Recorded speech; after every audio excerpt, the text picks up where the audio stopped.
Okay. Well, together. Yeah.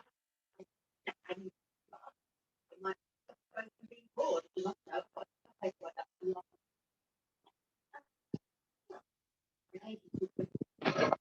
You have to know what you're going to do. That's what you're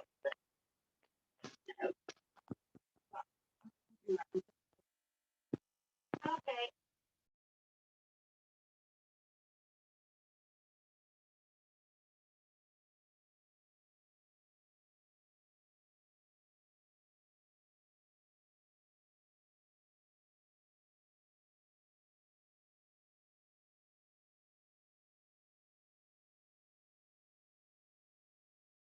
Okay, yeah. See your friends. Well, maybe we could do this another time then.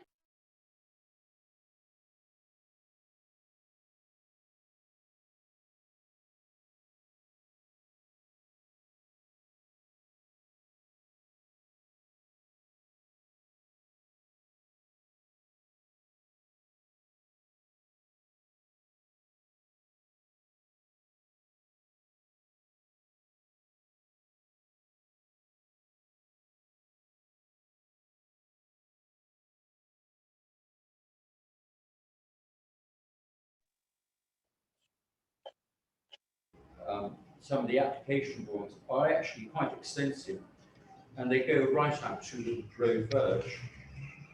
There were measures proposed to protect the beach. That is, protected fencing and root barriers, and obviously the correct site of operations. That is in relation to excavation, including excavation completed by hand in the root zone. There's been no root protection, no temporary protective fencing, and no work by hand. This is poor practice, and it means that the planning conditions and items shown on the approved drawings are simply not being complied with. I understand that the Dorset Council tree team leader is pursuing this matter, but the danger is that further trees will be jeopardised by these works, and I would propose that there should be a halt on these works until such time as all parties concerned have a face-to-face meeting. I think one of the main problems is the fact that the landscape proposals plan was distinct from the highway engineering plan. Ne'er the twain shall meet. The whole business being precipitated in the first place by this segregated footpath and cycleway and attendant works within the root zone. In the long term, all of these trees are at risk, and I think it's the most serious evolving situation. Thank you. I'm sure everybody would agree with that. Again, thank you to Richard for forwarding the emails at the end of last week. Tim has spoken to Dorset about this. Tim, did you just want to quickly update what Dorset is doing? I spoke to Graham Cox from the tree group, or the tree team in Dorset, and I also spoke to the enforcement officer this morning. He has issued a letter to the site manager at Lidl. I'm not going to read the whole letter, but Graham Cox has carried out a site visit last week and found that there have been failures to comply with conditions on the planning permission in the main concerning the arboreal statement and the need for fencing, as Mr. Reid has just pointed out. In his letter, the enforcement officer has said he's hoping that the root protection fencing is now in place. If not, it should be made a top priority. All works in the area of the trees should be carried out with the utmost care, and he has said that he will be making unannounced site visits to make sure that this work is carried out absolutely in accordance with the planning permission. He's also mentioned that you will also be aware that there are a number of interested groups within the area who are taking the time to check on what's happening. and I'm sure you would agree that it would not be in Liddell's best interest to alienate local people. I will be keeping in close contact with both the tree team and the enforcement officer. I'll take Mr. Reed's comments of an absolute stop back to them tomorrow morning, and I will be pushing for that until a site visit, as Bernard has just suggested, takes place. And in the meantime, if any of the group, any of the tree group, the open spaces group, or any other members of the general public are aware of work carrying on which is detrimental to both those two trees, which I would be pushing not to be felled, I think that we should do as much as we can to keep them in place, because in my conversation with the tree officer, he said it's not going to immediately affect them. Mute yours then. We just keep a watch on those and Yes, make sure Josh, that my computer's a lot louder. safety is compromised. Obviously, they will have to come out. But my understanding was from the original plans that 2 trees were to come out and no more. So I am going to be absolutely making sure that we get to the point that no more trees are damaged, and if possible, we can save the 2 trees that have had root damage. Okay, thank you very much, Tim. Phil, if we can keep it quite quick. Just this is public. a short point to Yeah. say for Bernard, really, that because the beech trees are right on the top of the hill, it's likely that the roots will be going more deeply down than normal because of just trying to get moisture. And can I suggest that when they take the 2 trees out, that they then look at how the roots are growing, the depth of the roots, because that will give us information about the root characteristics of the other trees. I think it's a good point. Generally, though, I'm going to have to ask, if you guys want to have the conversation later, that'd be great, because I want to keep it to public comments. Have I got any more? Richard? Yeah. Can I suggest that you allow me to be followed by Roger Booth, former mayor of this town, who actually planted the beech trees. Okay. I want to speak this evening as a citizen and indeed as a former chairman of this council's planning committee, because I think what's happening with the beeches in Christie's Lane is symptomatic of what is happening in this town generally as far as house builders and indeed supermarket builders are concerned. I think it's extremely serious. I think it is self-evident. We now have the examples of Redrow, of Persimmon, and shortly Barrett's will no doubt be doing exactly the same, of very well-established national house builders taking the mickey, basically, simply because they want to make as much money for themselves as possible.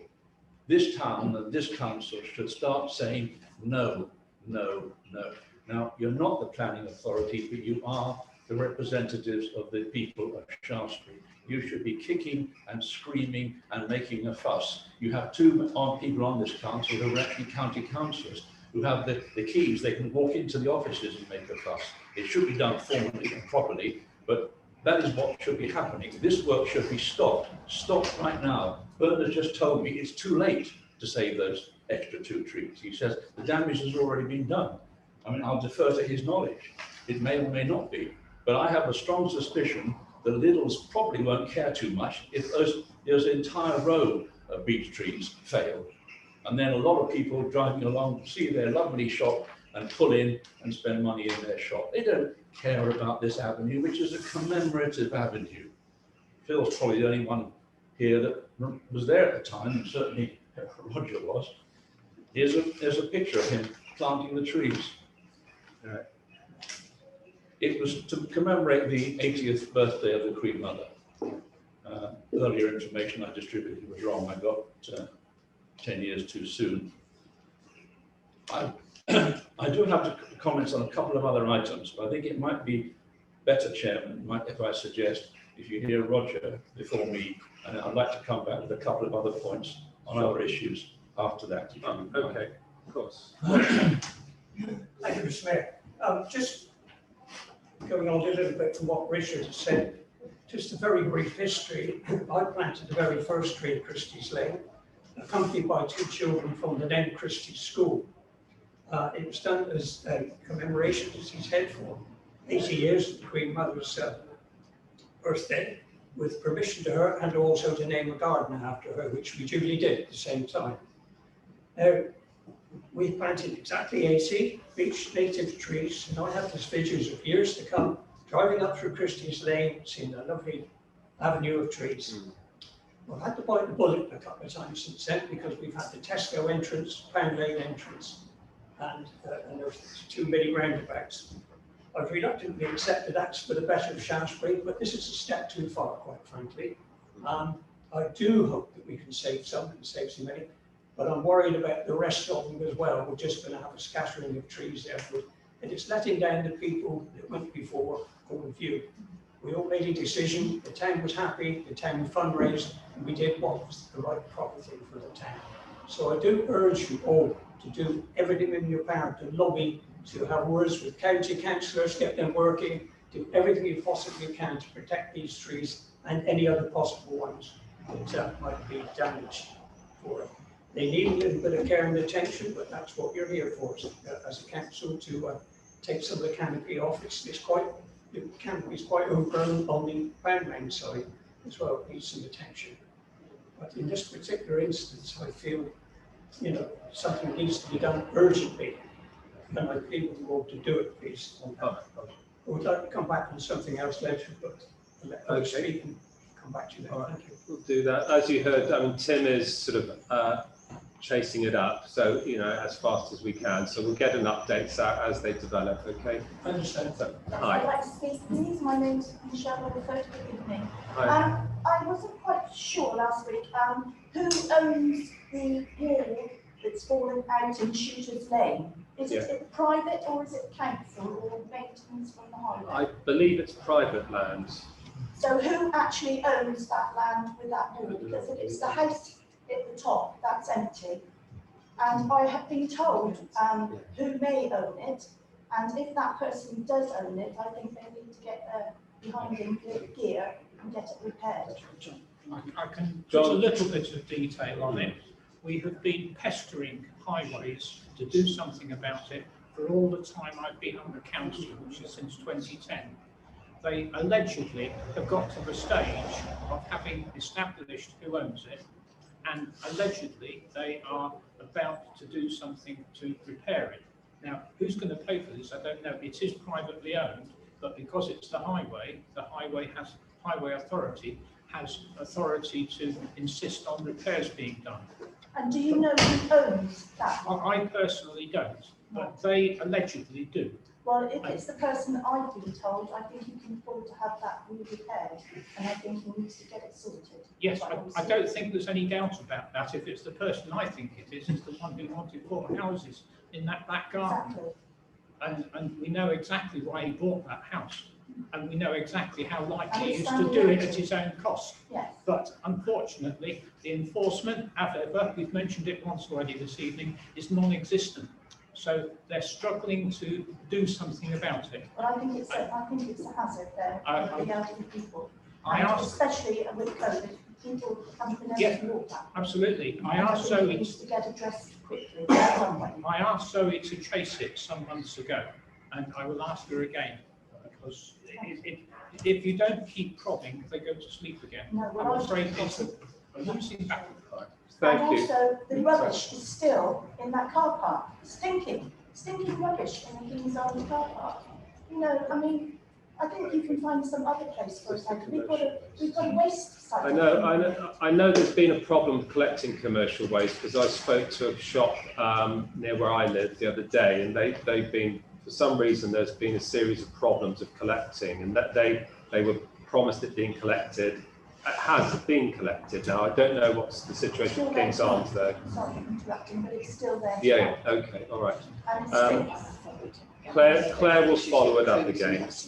Likewise. we've got a waste disposal at Longmead. Why isn't it being put up there? I can't answer that question, but thank you anyway. Okay, thank you very much. I've only got 5 minutes of public session left, so have I got any more moments before I come back to Richard? No? Thank you. If I may then, Chairman, just quickly, seeing Michelle has reminded me that I wanted to ease her mind a little bit about this, apparently this angst that's been caused about the naming of the green on Castle Hill. When I was on the council, it was called Castle Hill Green, and surely that solves everyone's problem. So it's your fault, Richard. No, not my fault. It was called that when I was on the council. Just a couple of other things. Again, I'm still on the planning issue. You're probably going to pick these. I hope you're going to pick this up when you get to that item on the agenda. But I noticed extraordinarily the new owner of the ex-Budgeon store is claiming that his 5 flats above the store will not generate anything like the same traffic as the offices, and that there are plenty of parking spaces for the extra cars that might well be generated. Obviously, he and no one who advised him knew that the offices up there were virtually derelict and no one used them, so there was no extra traffic and there was no parking. The only parking is where the public want to park. I hope you take note of that, because I think there's been some wool pulling going on over that. Okay. Just quickly, finally, I hope you all have serious reservations about one of the biggest items on your agenda tonight, and that is the £500,000 or so that you're giving to the football club. I think it needs a lot more challenge.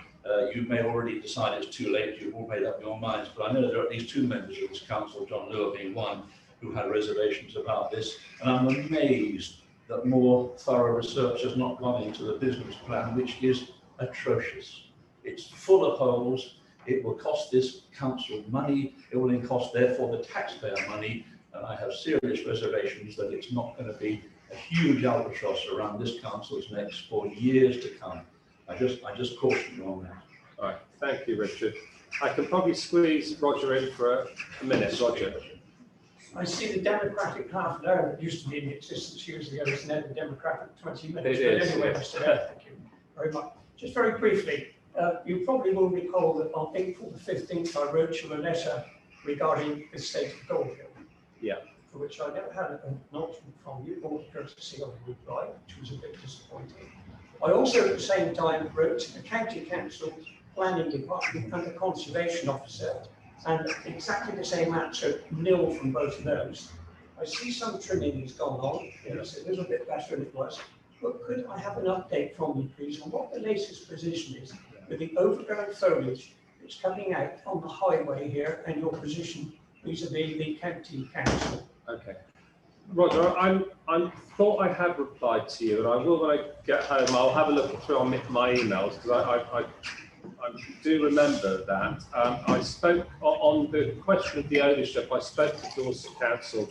They were looking at it, and I'm looking for the historical what information they have, and that conversation's ongoing. You're right. We did have the wall cleaned of vegetation at the end of last month, I think it was. As far as the vegetation on the actual road, or the cobbles, that is highway's responsibility. They are scheduled to do 2 cleans a year. I think it's 2 cleans, yeah. And then occasionally the issue comes up about private homes, which are private homes, and there is very little we can do there, apart from peer pressure, I suggest. But that's where we are at the moment. If there's any specific thing on the highways area, if you could give me the exact location. We can do that outside number 10 and 11. There's foliage on the highway.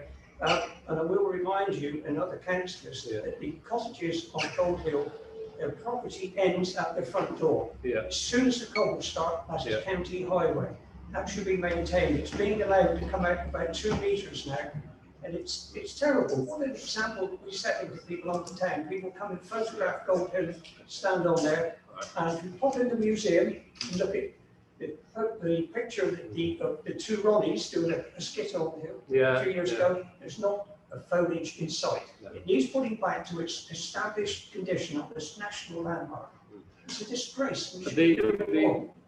The houses you referred to, the owners have been written to, not only by us, but also by Dorset Council, and I'm not really privileged to sort of divulge more, but there is a dialogue ongoing. That's all I can really say at the moment. Well, I'm just asking you please to use your good offices of the town council to lobby and pressurise the county. I call them the county, you know, they're Dorset Yeah, Council, yeah. but it's the same thing, it's still the county of Dorset. Right. To get on and do the job they're supposed to do, look at it, and also acknowledge any correspondence they have. Yeah, okay. All right. Elected representatives, we want them to put pressure on the officers to do something, please. Going to ask Tim just to step in quickly. Roger, if you could forward me the email that you sent to the conservation officer, I will chase it up. Does anybody know the conservation officer's name? I don't. You can't find it out because they won't. When I write and ask them who it is, they don't answer the email. I'll get that as well. So if you will let me know. If you forward the email to me, I will chase it up with the conservation department. Otherwise, I'm going find to out be coming who's. back every month, you know. Right. Okay, thank you very much. Thank you very much, everybody. So now moving on to the full agenda.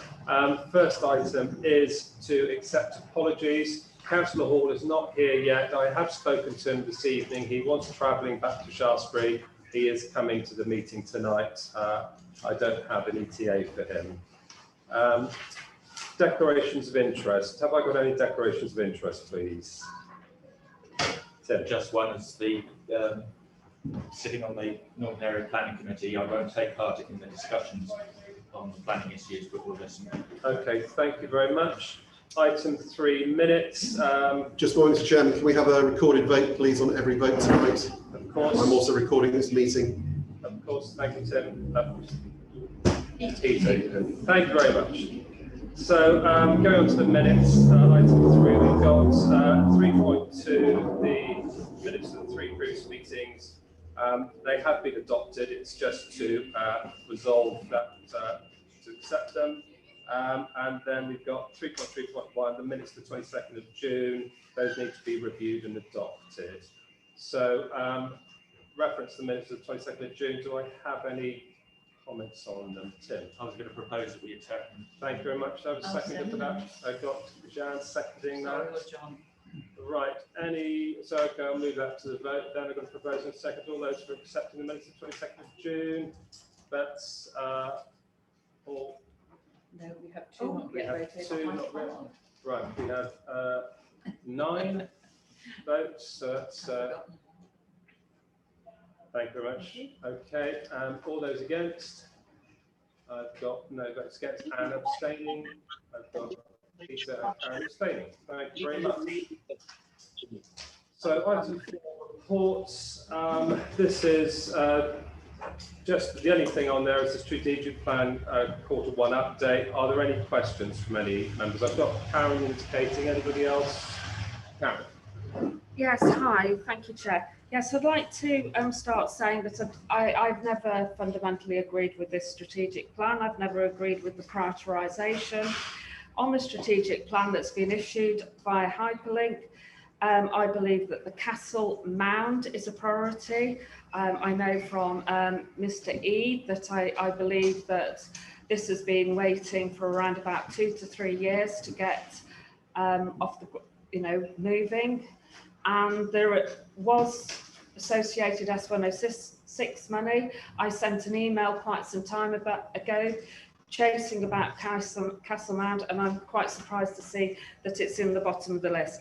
The town hall, this is one of the significant parts of this town. This should be high priority. I think it's been on virtually every single internal auditor's report. There's £120,000 in the pot. Let's get it sorted. So again, this should be high priority. The marketing, the branding, digital marketing project, I view that project as a failure. I think that anything that goes through proper project management should have a project implementation review. All key stakeholders should send in a questionnaire. So the reason why I'm saying it is a failure is that it's cost tens of thousands of pounds. The tender process was very, very, very iffy.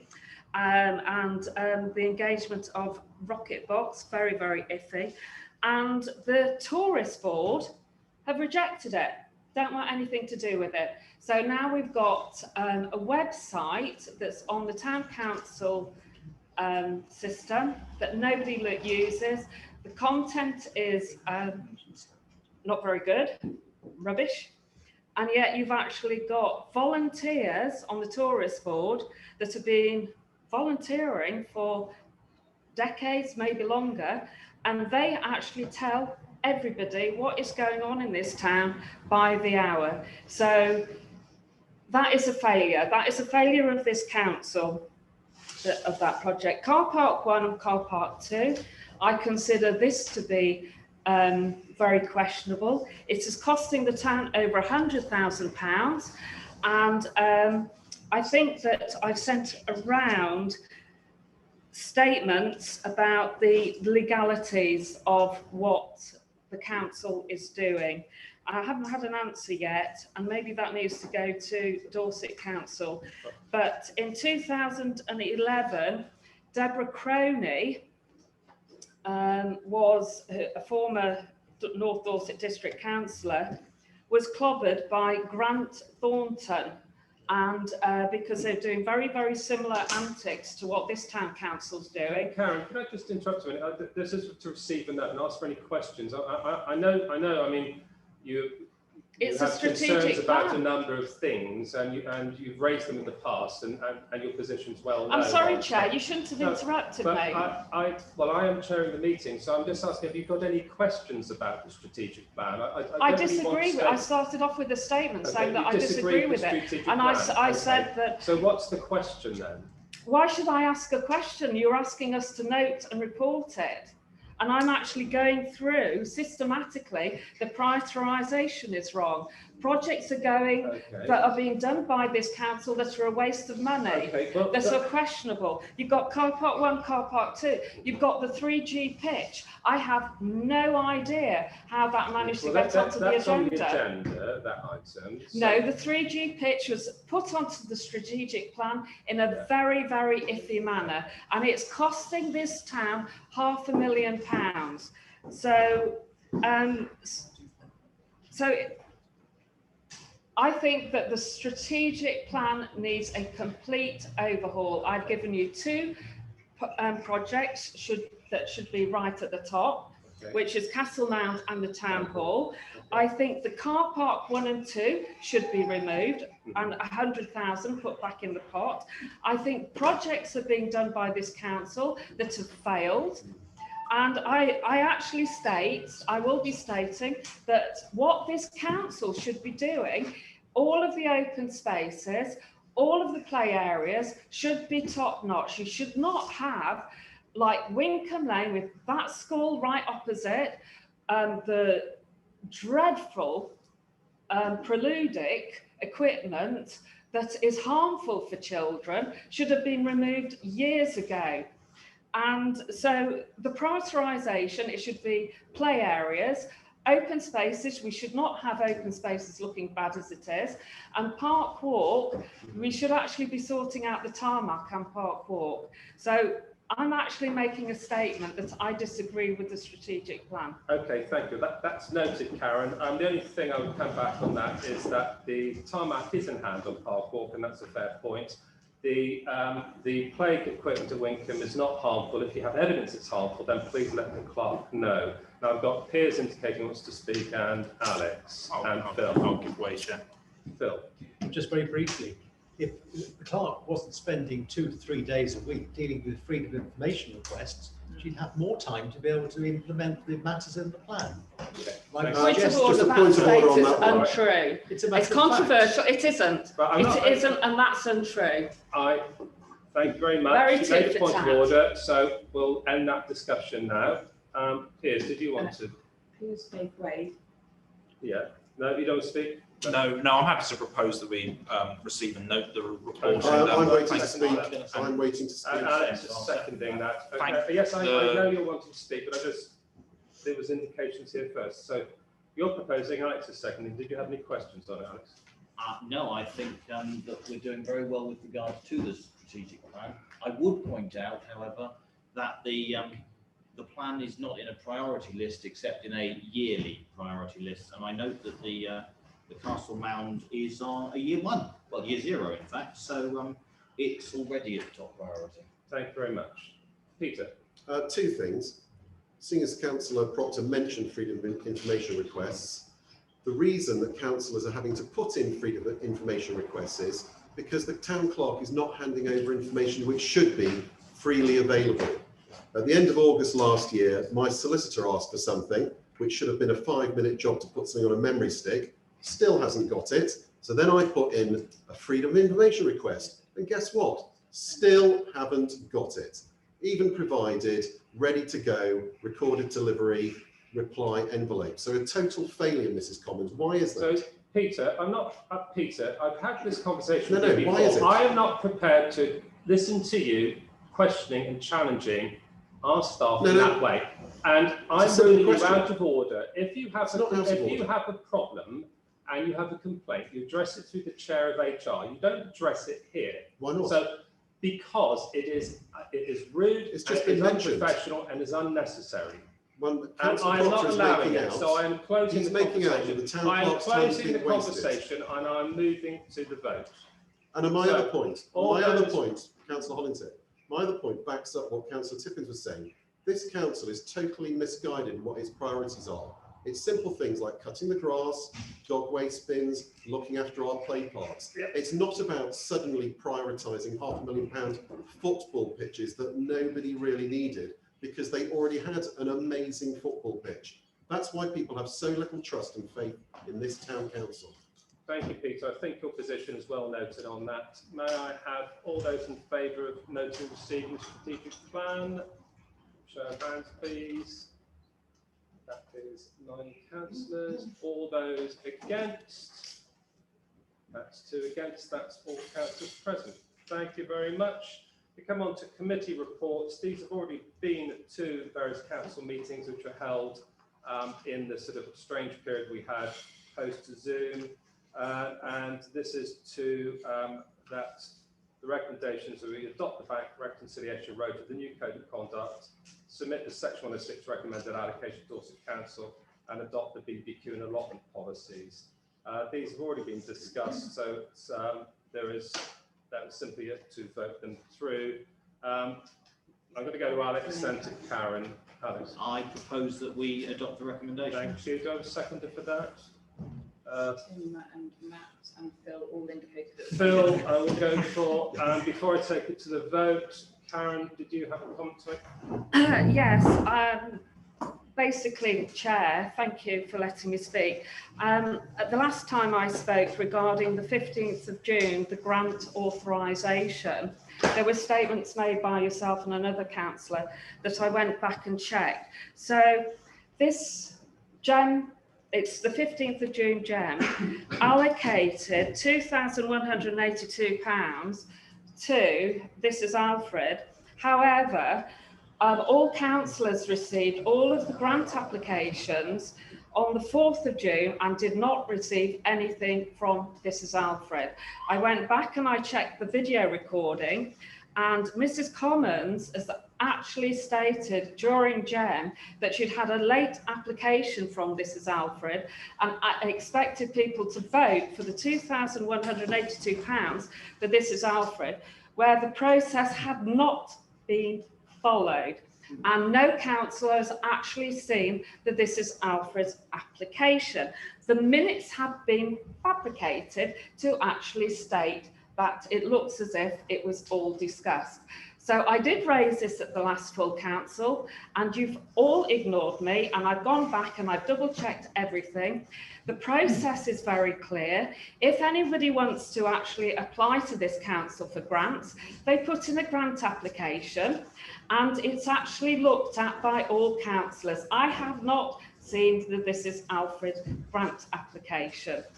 So, and of course, everybody knows my views that This Is Alfred is a propaganda radio station. It's not Mr. Chairman, thank you. I'm going to rule that statement out. Do a code of conduct complaints again, Mr. James. Do another one. That they should not criticise members of the public in open meeting when members of the public do not have a right of reply, and I'm inviting you to withdraw that statement.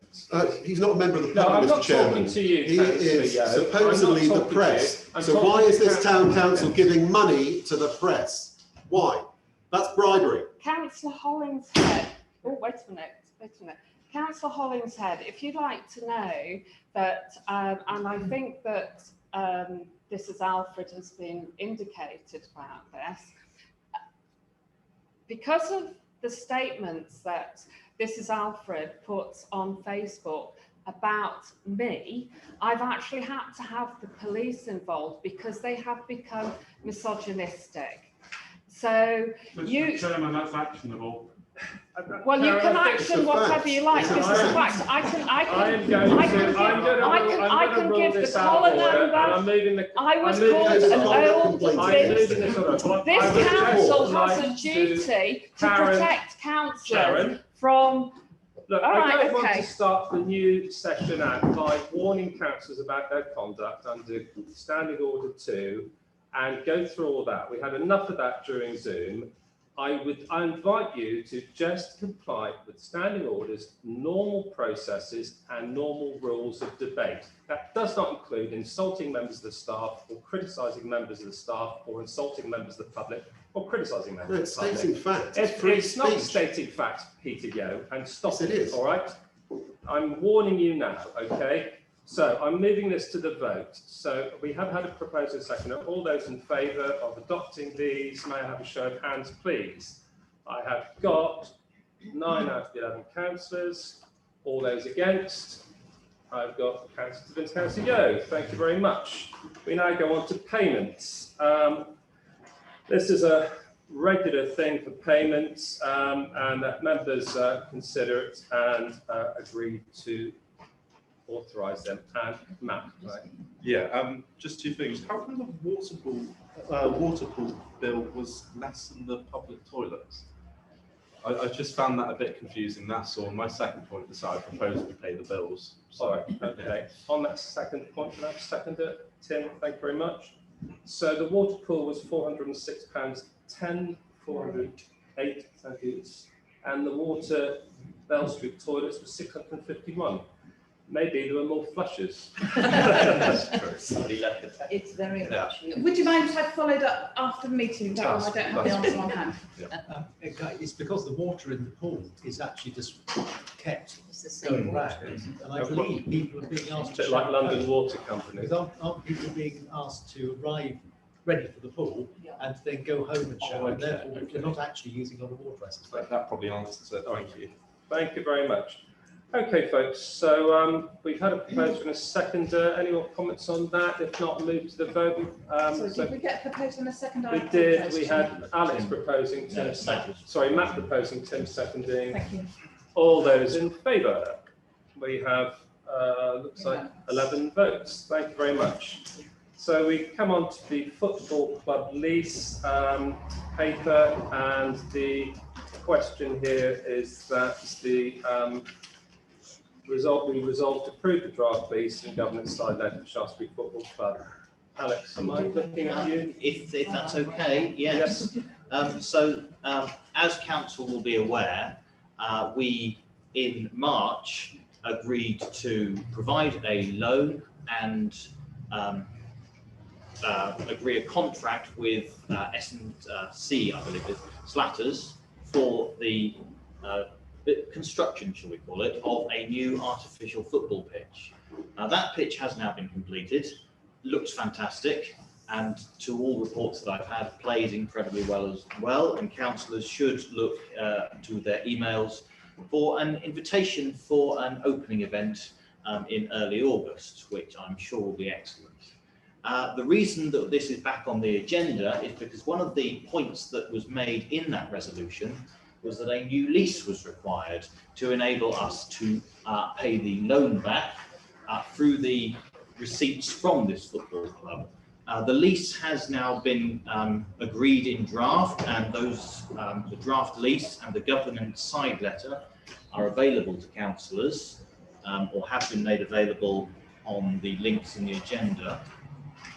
And so I will happily answer any questions that people have. However, initially I would simply like to propose that we accept these and do as the recommendation says.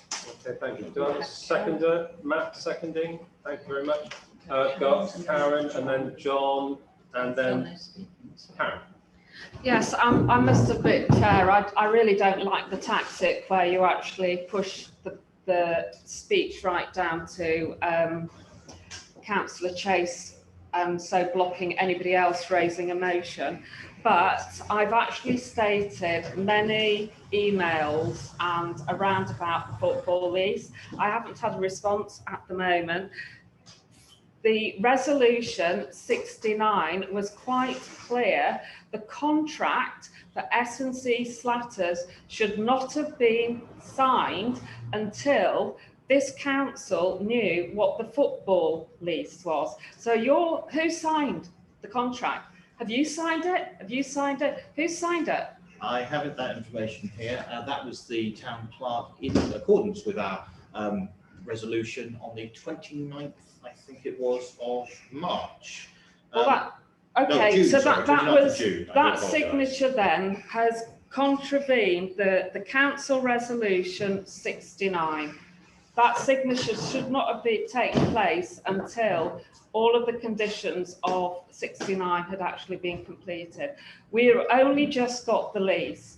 The resolution stated that the S&C Slatters contract could not be signed until the lease had been agreed. So so that actually means the process of signing is ultra-virus and unlawful, because you've actually gone against council policy. Now the lease is unclear. I only received yesterday the loan repayment schedule. Councillors have not been told what HM Treasury has stated for £350,000, and I cannot make head nor tails about the finances at all. And to me, I've got this awful feeling that a clique, a group have seriously put this town into debt. I do not understand what the break-even point is car park to.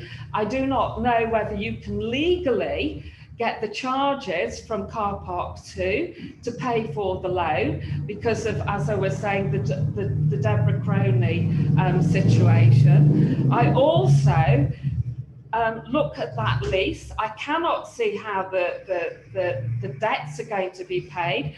We were told as a council that there was going to be some sort of management company set up. That seems to have gone by the by. So you're voting on resolutions and you're not following any of them. You're not following any governance. What is happening with the profit? So we as a town are spending all of this money for a limited company to hire out a 3G pitch, and I've seen the rates. Sometimes you can actually get 80 grand from hiring out in a year for hiring out these pitches. Where is this profit going? It's not written in here. We've been told nothing. So the council, the town you're getting people paying council tax. So profit is actually going to a private limited company. Thank you. I'm going to come to John and then I'm going to come to Alex and Piers. Thank you, Chairman. The first question I've got is, why is the loan repayment described as rent? What is the actual rent for the pitch? And presumably the rest of it. John, can you speak up, please? Okay, I'm asking why on the lease the loan repayment is listed as rent. Does it have a legal distinction, and does it matter? Because it isn't rent. 99% of it presumably is loan repayment, and the loan repayment is more or less fixed over the years. So the next question I have is the interest rate fixed now, or can it ever change? That comes directly out of that. Right. If I answer John's first, because they're the slightly easier ones. Sure. Very good questions, John. So you're right, there is a slight difference in terms of the legal way things work for rent, which is legally enforceable and we can ensure is paid to us, and simply having a contract for loan repayment. For a start, with rent, it can be secured against the actual property. So were it to not be paid, we could then take possession of that and do with it as we required. In terms of the actual rent, in the way we understand it, it will continue to be the £500 a year peppercorn rent that was agreed, and that will come into force, I think it's 2024, is that correct? Yes, in 2024, as had previously been agreed with the football club. In terms of the interest, it was a fixed interest rate when we took out the loan, which was coincidentally rather lower than it was when we initially spoke about taking out the loan. So we don't need to worry about interest rate variations. That is all absolutely straight down the line. Okay, so the figures that are given as rent, when they go up in 2024, that's because the peppercorn rent comes into effect, yes. Okay, thank you. With regard to Councillor Tippin's concerns, I will do my best to answer all the ones that I remember, but if I miss any, please do let me know. So firstly, the councillor expressed concerns regarding the resolution number 69. Now, in the resolution, the agreement was that we would agree this this contract with Slatters subject to certain conditions, and that included a new lease. Now, I can see why the councillor would believe that that meant everything had to happen after all the conditions were met. However, I would argue that subject to and subsequent to are different terms, and that in fact we are ensuring that all the conditions are met, and so that's not an issue.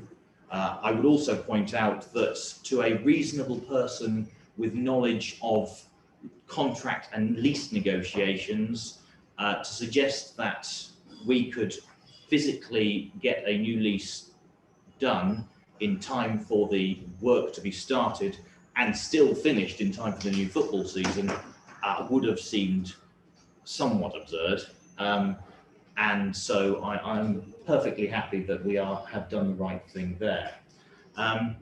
In terms of car park 2 and the money being used, actually the rules regarding that are more in terms of what the principal authority, which is to say the parking authority, can do. So the principal authority, the group that are dealing with the parking, are in fact Dorset Council.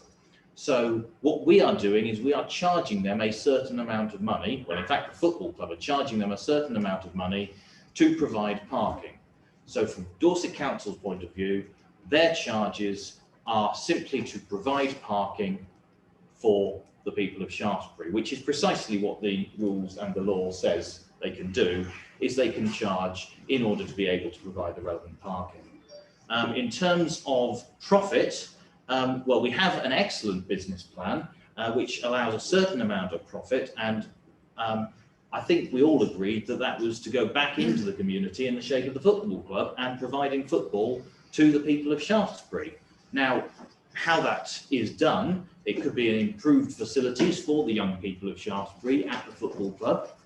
It could be any number of things. Chair, can I raise a point of order, please? I've actually got the resolution, and I'll read the resolution out, right? So you can hear the resolution, and the members of the public can hear the resolution, and they can decide themselves what should have actually happened. It's the resolution F69 says appoint contractor C to the 3G project and to sign a contract with them for the works subject to the following conditions being completed. You have not completed those conditions. You cannot make a unilateral decision to go ahead and spend all of this money without council knowing. This council had not even received the HM Treasury letter confirming the loan, and you've already started digging up a football pitch that was worth hundreds of thousands of pounds. So that is a resolution. You can pull as many faces as you like, Councillor Chase.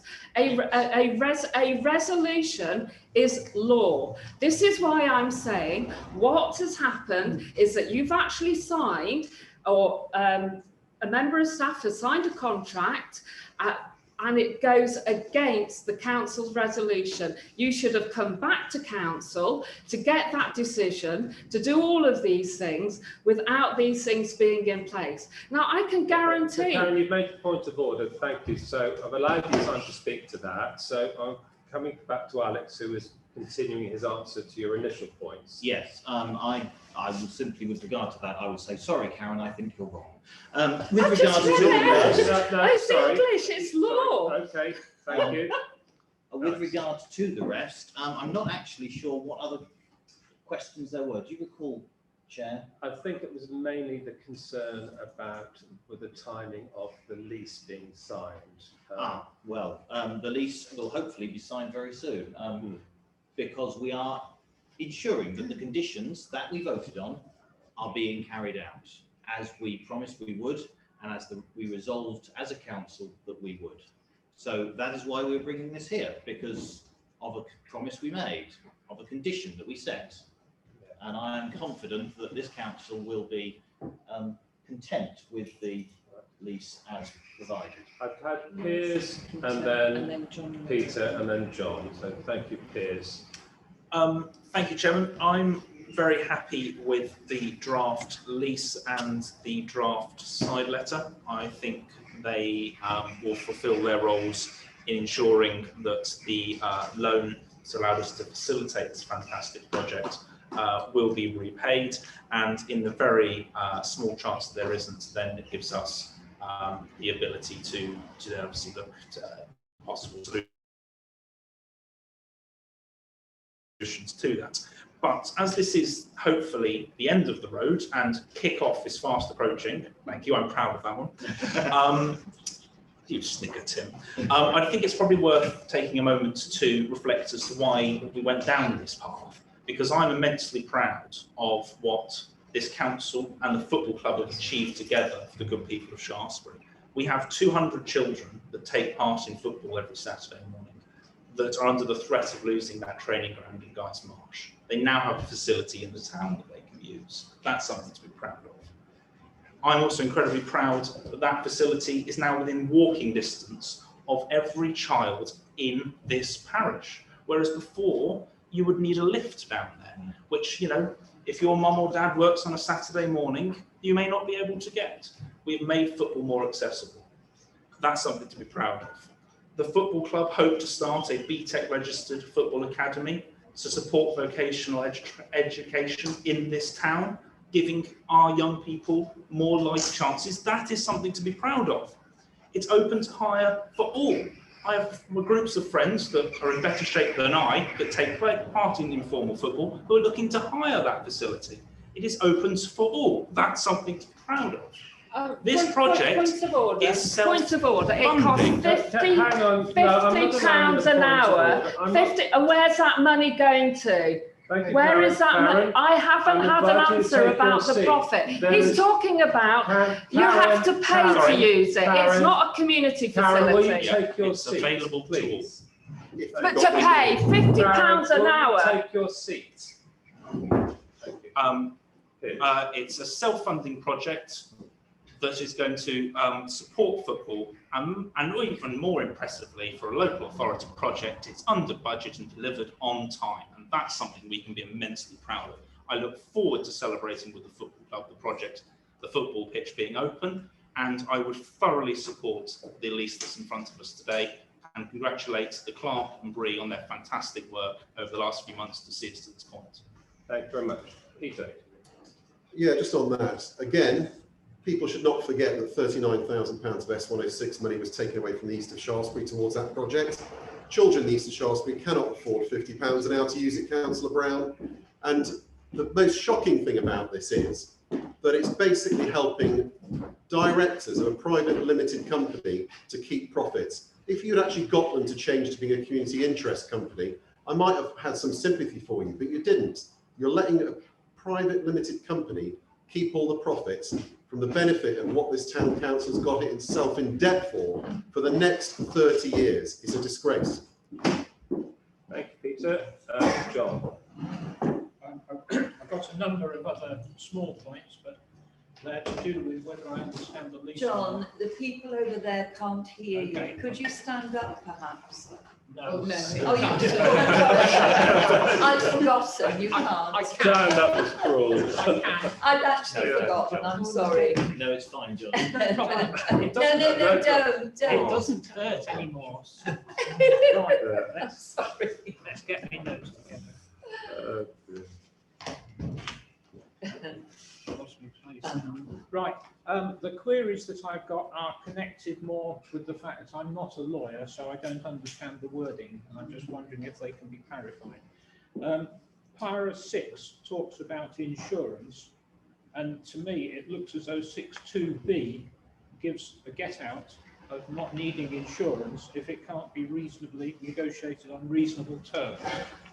Can that be clarified? I am very concerned, I have been from the beginning, about the possibility of things going wrong. And I've said that on a number of occasions, and I will continue to say it. So I'm looking for where it can go wrong. I'm not persuaded by the glorious description of what it can do. It's when it goes wrong that I'm concerned about. John, Is it okay if I answer each of these Go on, as we yes, go, yes, rather- do, please. so I don't forget them, Yeah. John? So 6 and 6.2b are fairly common terms, and you'll note that it says reasonable terms acceptable to the landlord, Yeah. which is us. So we can be quite clear on what we believe is acceptable in terms of insurance. I would say if there's ever a time where they can't get insurance on reasonable terms, then something has gone horribly wrong with probably the country.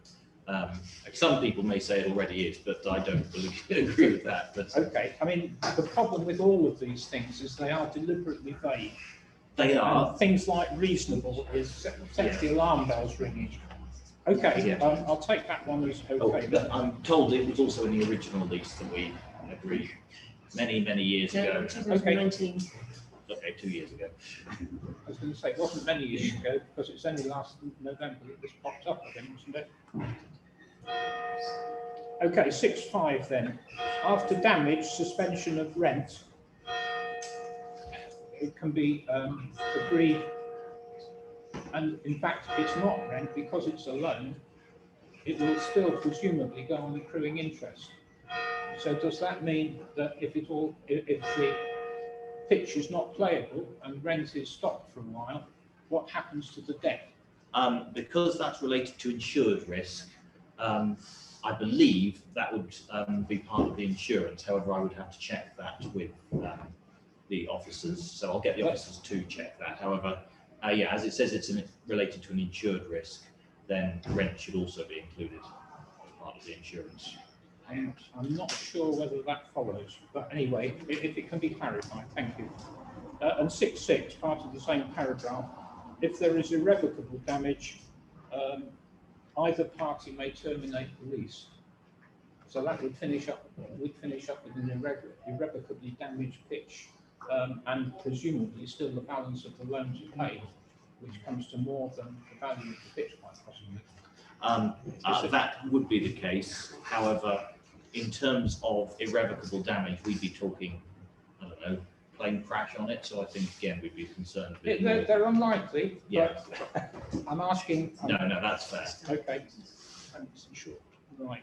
I'm not sure what paragraph 7.1b means.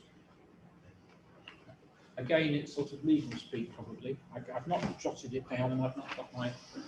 That yes. So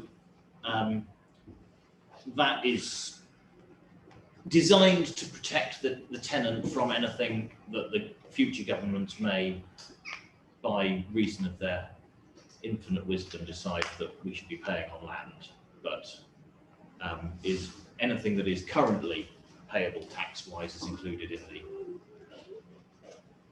Okay, so, and that doesn't rebound on us then if the tenant is protected? Well, it is payable by the landlord, so if there are taxes that, as I say, the government of the future decides to put on land, then it would unfortunately. Why is a councillor telling us about a Because the legal point of order agreement? being asked. I'm sorry, but why is he's not an officer. Right. This is Point of a order. procedural issue. Okay, fine. In that case, sorry, hang on. Where are we at? I would take Karen's point first, and the point is the question has been asked of Alex. Okay, if Alex is uncomfortable or wishes to seek advice, or the clerk is uncomfortable, wishes to give advice, she will. That's the first point. Piers, you have a point of order. Point of order 1P. When identifying a point of order, you should identify it within the standing orders. Yes. No, you can It is explain it not in words. it That's is what not- it says. Is it not an opportunity just to voice your opinion? I accept that. Thank you very much. You can explain it in words. I'm content with John asking his questions, and if Alex, you're content to answer the questions. As long as I can answer them, I'm Yeah, content and the to do clerk, so. are you content with that? I'm happy with that, The Chair. clerk's happy with that as well. Thank you very much. Right, moving on to paragraph 33, referring to re-enter. Is that a legal phrase meaning repossessed? Hang on. I just don't understand the use of the word. That's down to me. Do you mean 34? Re-entry. I've written 33. Maybe 33 is the landlord's covenant for quiet enjoyment. 34 is re-entry. Right, I've got the wrong number. I've got the wrong number, 34. Does re-enter mean repossess? It can do. So if you look at 34.2, if the landlord re-enters the property, this lease shall immediately end, but without prejudice to any right or remedy of the landlord in respect of any breach of covenant by the tenant. So what does re-enter effectively, mean then? it is repossessed. Yeah. It is repossessed, yeah, okay, it's just clarification for me, thank you. Okay, and the side letter, can I just confirm that the side letter has exactly the same legal status as whatever was in the... As I understand it, but Bree, you're better able to. Where there is a difference between the lease and the letter, the provisions of the lease take precedence. But yes, otherwise it has the same legal standing. Okay, thank you. The final one, going back to the lease itself, number 40, there is a tenant break clause every 5 years. Does that mean the tenant can just give notice to walk away? I believe it does. However, if they were to do so, then we would be left in possession of an extremely valuable football pitch, which we would be able to make the money back on. And you're comfortable that if the football club can't do it, we could do it? Yes, actually I am. Okay. Okay, those are my questions. Actually, Thank I'm you. comfortable the football club can, but equally I believe that we certainly could. Thank you very much. Just a point on that, Councillor Chase. How can you actually say that? You've lumbered this council with debt for 30 years. You're not going to be around. Because I've read the business plan. Yeah, but you're not going to be around. You've inflicted upon this council for 30 years. We have provided a fantastic facility for this town. I think we're going to have to agree to differ on that interpretation. So unless there's any more points from people who haven't made a point yet, I'll put this to the vote, which is that the council resolves to approve the draft lease and government side letter and legal costs. And it's being proposed by Alex, seconded by Matt. All those in favour, show of hands, please. So I have 8 of 11 councillors. All those against. I've got 3 against. 4. She's got 7. Oh, Jan, thank you, Jan. Sorry. That's 7 in favour, 4 against. Thank you, Jan. Just pop into the loo. Oh, yes. Okay, Keep us updated. you may be Okay. Please don't. So we now come on to the youth club lease. As you know, we have been working with the youth club. Bree has with Tim and Phil, and we have got a initial 1-year lease, subject to some extra work that's going to be done. So this is simply really just to bring this to the council and put it before you. And I have Tim with his hand and Peter. So can I propose this and speak to it? I will happily answer questions. Okay, so you're going to propose, do I have a seconder? Alex is seconding, so we have a proposer and a seconder. Tim, if you could talk to it, please. Thank you. I'm carrying on from what I said at Jen last week.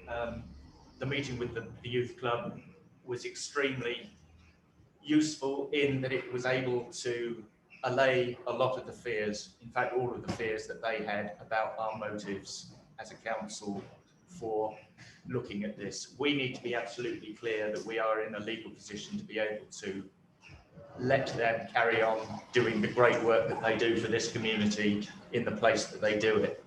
This holding lease will allow them to do that, will allow a year for us to be able to give them the confidence and the help to set up an umbrella organisation to broaden the footprint and the involvement of other groups, all the other groups that use that community centre, use that community hall. It is the most used community facility in this town. It is full virtually every week, week in, week out. I would be absolutely happy if we can all agree this lease to give us some breathing space so that Bree, myself, Phil, and any other councillors can work with the youth club to help them develop the skills needed to be able to take on an umbrella organisation lease in a year's time. I'm happy to answer any questions if any do come up. Thank you very much. Peter. The last time I asked this question, how many hours is the youth club open a week for youth activities? I was told it was 4 hours. Is that still the case? Yes. Yes. So what do they do the rest of the time? Why have we got loads of kids loitering around with nowhere to go and it's only open hours 4 hours a week? You'll have to ask them that, but that is what they provide. Well, don't we tell them what to provide if we're No, giving them the because list? it's a private organisation. And are they a community interest company or do they keep all the profits? They are. No, do you want me to answer? Yes, if Bree, if you could answer that So one. the youth club is a charity and they operate 4 hours a week. It's managed purely on a volunteering basis. So the trustees manage that operation for the good of the town. The reason why there is a desire to turn that into an umbrella organisation is that there's around about 12 to 14 other clubs that operate from within that building. So it's more used as a community centre and the youth club operates from within that community centre. So therefore there is that desire to set up that umbrella organisation, which will be more effective. What do you mean by an umbrella organisation? Is it going to be a community interest company? or Yes, it would be a CIC or a CIO.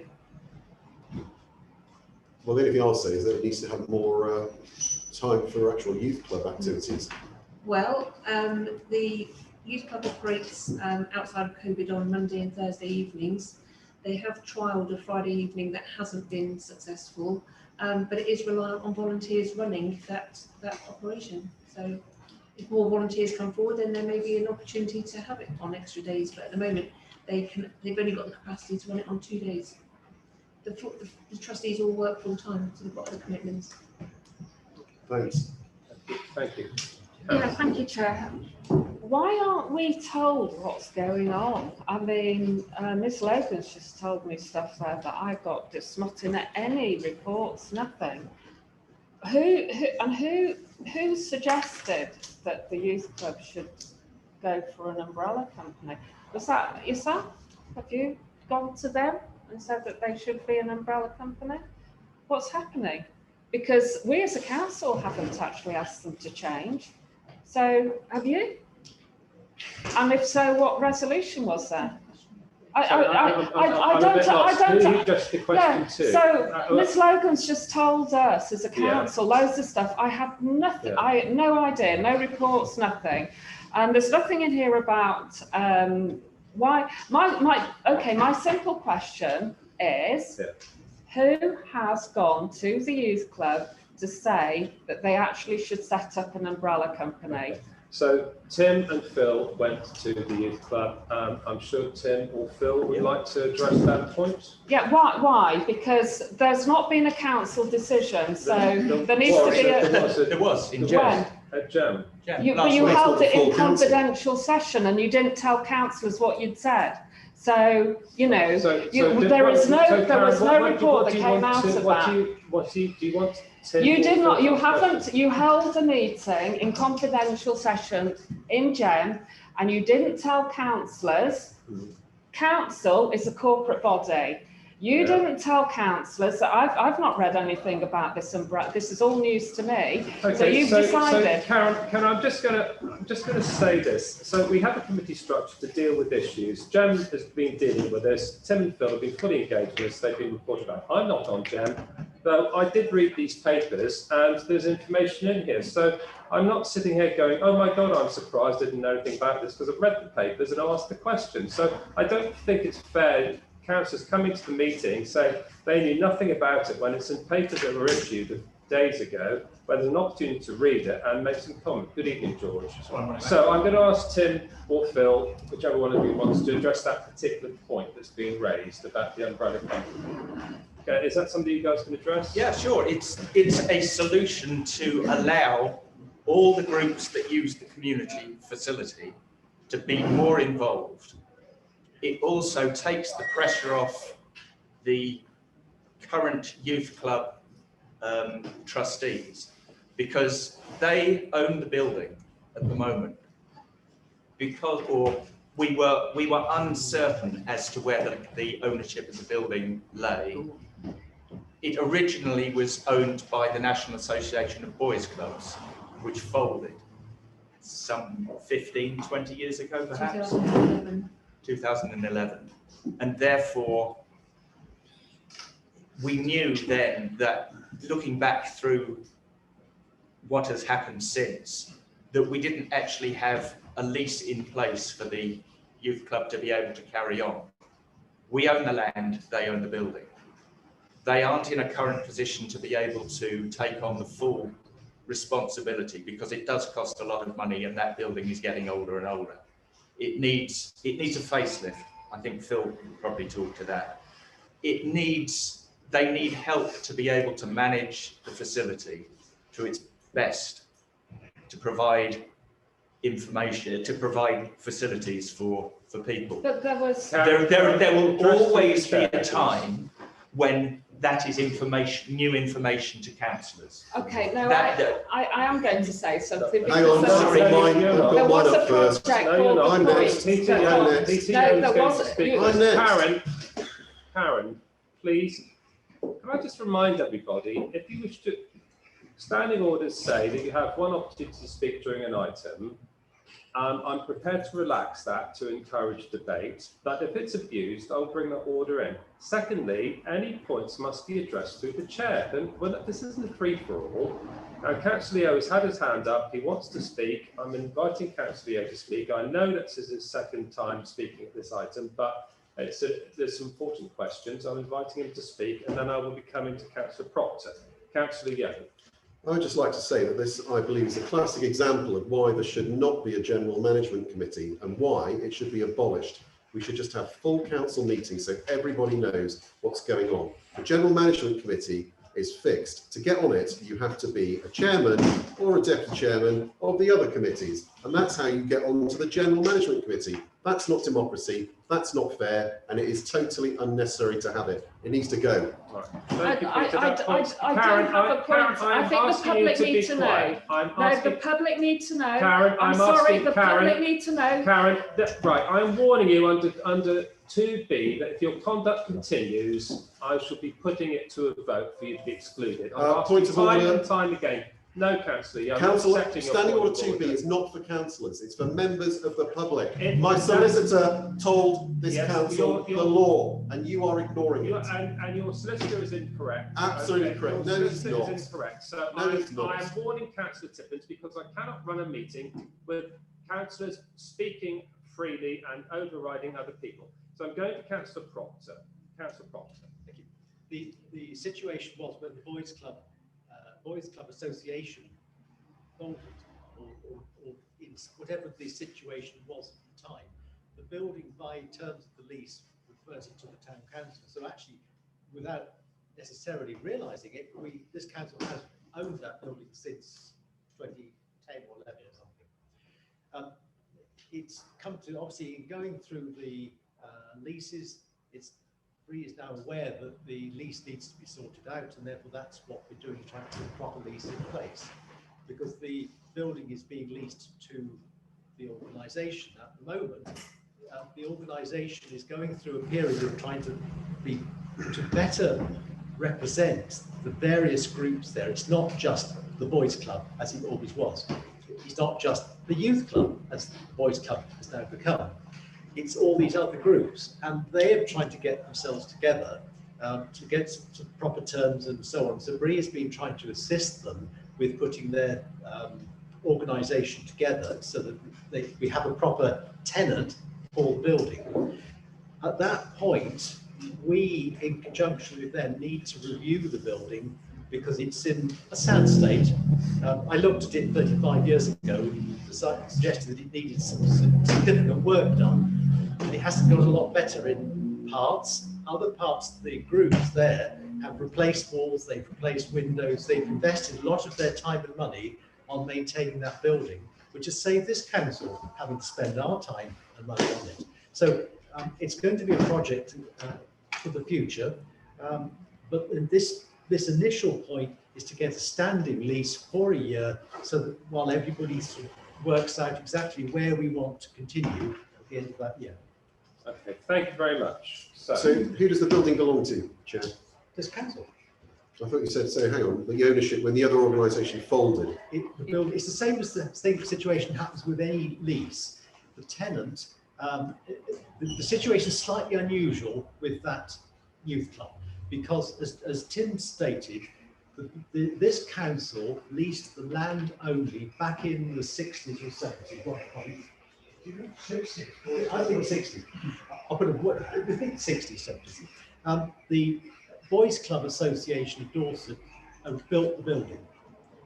When the tenant falls, the property reverts to the landlord, and that includes the building that they've built. Anything they've built comes back to the landlord. So this council, in theory, 10 years ago, should have realised what had happened. And if we can't go back to that situation, it's been discovered, it's being dealt with. Brilliant. I just have one comment. It'll be very quick. Just to remind everybody that there was a project called The Point, and it was with the late Ray Humphreys and Leo Williams, and that was to renovate the youth club. And this council cancelled that project, and I believe that was in 2018 at a loss of 18 grand for the S106. So I think something very, very, very fishy is going on. Right, thank you for that. So we have a proposal and we have a seconder. So all those in favour of the resolution to approve one-year lease for Shaftesbury Youth Club? I have you had 8. 8. Because George has arrived, so your numbers are now up to No, I've 12. got 9. I've got 9 councillors in favour. Yeah. Yeah. Okay, all those against? I've got councillors Tickens and Yeo. All those abstaining? Councillor George. Thank you very much. So we come on to item 9, sublease. We have a bit of an issue here in that we have the heads of terms, which you all read. The sublease is still with the solicitors. It was meant to be here today. We have been pushing hard to get it. It's not here. We have 2 options before us, which is that we approve the content of the revised heads of terms for the sublease, and we nominate 3 councillors to sign the finalised lease on behalf of the town council, or that we approve the heads of terms and we wait until we receive the lease, which should be any day now, and we call an EFC purely to sign the sublease or to discuss the sublease. Claire, could I ask if there's any other point you wish to make on that? Well, from an officer's point of view? There really isn't at this moment, Chair. The responsibility for signing leases in our scheme of delegation can sit with either council or the General Management Committee. Historically, they've always been with council, which is why it was intended to be in front of you today. My recommendation of those two that are in the papers is that an extraordinary meeting is called. However, you should bear in mind, members, that we are looking to move at pace. So as soon as this comes through, we would want to be able to call you in with the requisite 3 clear days to make that decision. And I am conscious that we are arriving into August and holiday season, which is why I've given both options to you on the papers. Okay, thank you. So I've got Councillor Lewick, Councillor Brown, Councillor Chase, Councillor Young, Councillor Proctor, and Councillor Tippins, and Councillor Hall. So John. Thank you, Chairman. I was about to propose, I'll speak loud. I was about to propose that we take the second of the two alternatives because I prefer to see the lease before potentially signing it. So, okay. So we have a proposal for 9.4.2. I'll second that. Seconded by Jean. Okay. So before I take that to the vote, where was I coming? Piers. Completely support John. Thank you. A lot of sense. Alex. Yeah, no, happy to support what All right, John so said that's Phil. My suggestion is that we want to get this car park in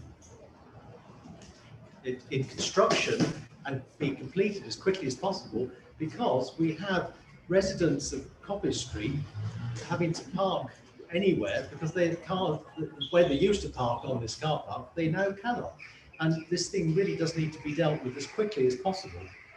Okay. And the other thing is that the idea was that the contract work was going to carry on pretty seamlessly from the work on the pitch.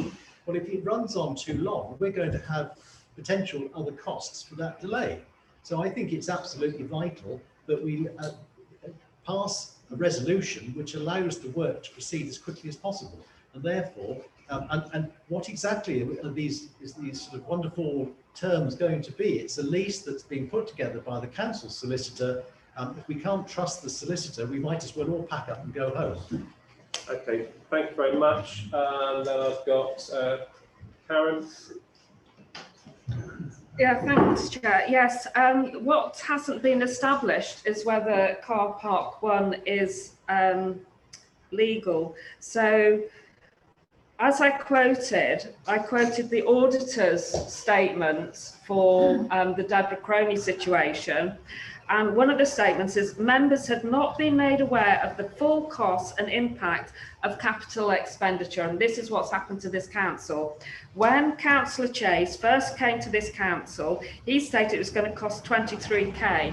And then without any clear explanation, it went up to 49,000. It's also currently that people in Coppice Street, they park there for free. I'm a strong believer that locals should park for free. They should actually have something in front of their car to say, I live in this town, I pay council tax, they should be able to park here for free. I think it's an absolute scandal that you're taking 49k out of their hands to pay for a car park, and then you're actually going to be charging them. On top of that, the one thing that happened with the Deborah Crony situation is it said car parking fees does not allow councils to make a surplus from these charges to fund other services. We've got Councillor Brown saying that the money that locals will have to pay to use a car park that's currently free, he's going to use to pay his friends in grants under GEM. So I actually don't think it's legal, and I think that it's, if people want to pay money to charities, they will do, but locals should actually park in this town for free. Thank you very much. I'm sure we all agree with that sentiment, but sadly, I think parking charges are a thing that we all have to deal with. Certainly living in the centre of town, I've got to until I found somewhere off the road, but that's the point well made. So Peter, you're next, and then George. Yeah, a few things. Obviously, at the moment it's free. We had a situation where Tesco were offering this land in the past to the town council for free and going to give us £45,000. Why is that not happening? We're now going to be in a situation where we're paying a load of money on this. It's a 10-year lease, isn't it? And then Tesco can ask for it back. It sounds like an insane scheme. People can park for free at the moment. We're going to spend a load of money on it, and then Tesco can have it back after 10 years when they were offering an amazing deal. It just seems absolutely insane to do it. Okay, thank you very much. George. Really quick question. How the VAT Sunday go? Yes, it was fine. No risk. Okay, so we want to crack on with the lease, and so there's that will not be slowing the process down. What did happen? Sorry. What did happen to the offer of it being free and then giving us 45,000? Sorry, I was answering the question. Yeah. Can I please ask Councillor Hall to conclude? Sorry. Sit next to each I other. did say sorry. I thought you finished. And SSE, are they ready to disconnect us? We're just waiting for a date. Okay, so what I'm trying to get at is how much time pressure is there?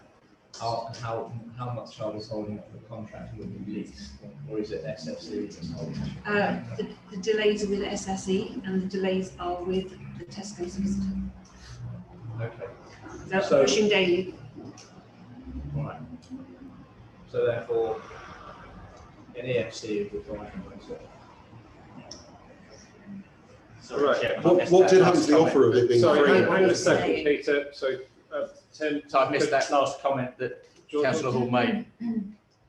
You're happy with an EFC, was that? Yeah, well, yeah, because SSE haven't done the cut off the electrics to the toilet, we can't knock it down, so therefore there's no pressure on the contractor wanting to start tomorrow. It's all right, I just couldn't hear that last comment. So therefore there is time to allow for an EFC and not maybe go for a quicker option.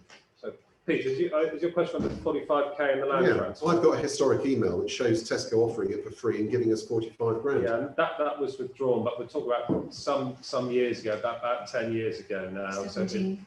Sorry? 17 years. 17 years ago, so it's not within the purview of this council.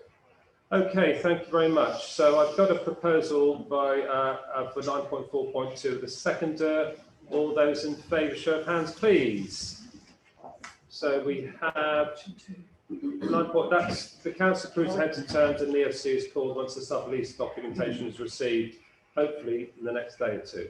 Yep, okay. So I've got 10 out of 12. All those against? Carol and Peter, thank you very much. That's carried. Can I ask members that offline you let me know of any dates that you're going to be away to help me coordinate a date where most of you can attend? Thank you. Okay, so we have 2 planning applications to consider tonight. The first one is the old co-op building, which is to convert 5 offices at the top of it into 5. It says dwelling houses, but flats really. So I am going to try and share my screen, but I'm.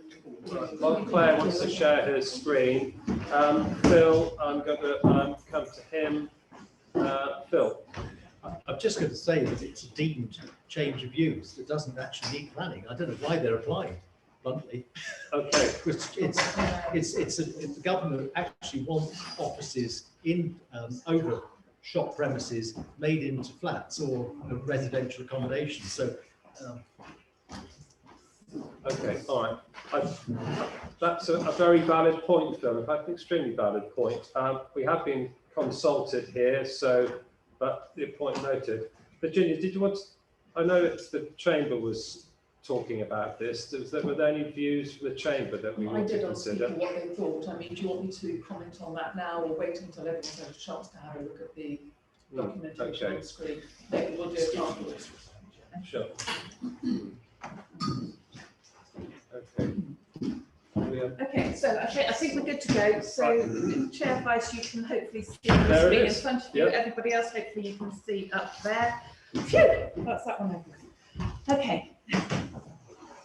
So, this is your 8 to 10 Bell Street change of use application.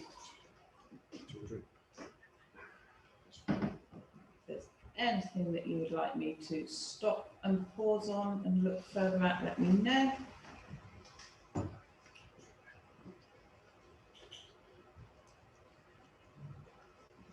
Okay. Councillor Brown. Chairman, as you're probably aware, I normally object to the applications that see employment space turned into residential dwellings. Although I appreciate in this case it is bringing a derelict former site back into use as probably part of a sustainable development. So therefore, I would suggest no comment. No comment. Okay. You're proposing no comment then. Do I have a second for that? Bill seconding that. So, okay, don't seem to have a lot of discussion on this. John, well, I support it. I would comment that it's vaguely along the lines that we would have done for the new upper story on Project Bell. Yeah. On the other hand, I would have preferred to have seen it turn into what we would have turned it into, which was something like that. So I'm not comfortable with more houses, which will generate pressure on the car park, which is too busy anyway. So I would be inclined to object. Okay. All right. Thank you. I'm not making a proposal. All right. Thank you. Virginia. Quite conflicted really about this. So did consult with colleagues on the Chamber of Commerce and we're split pretty 50-50.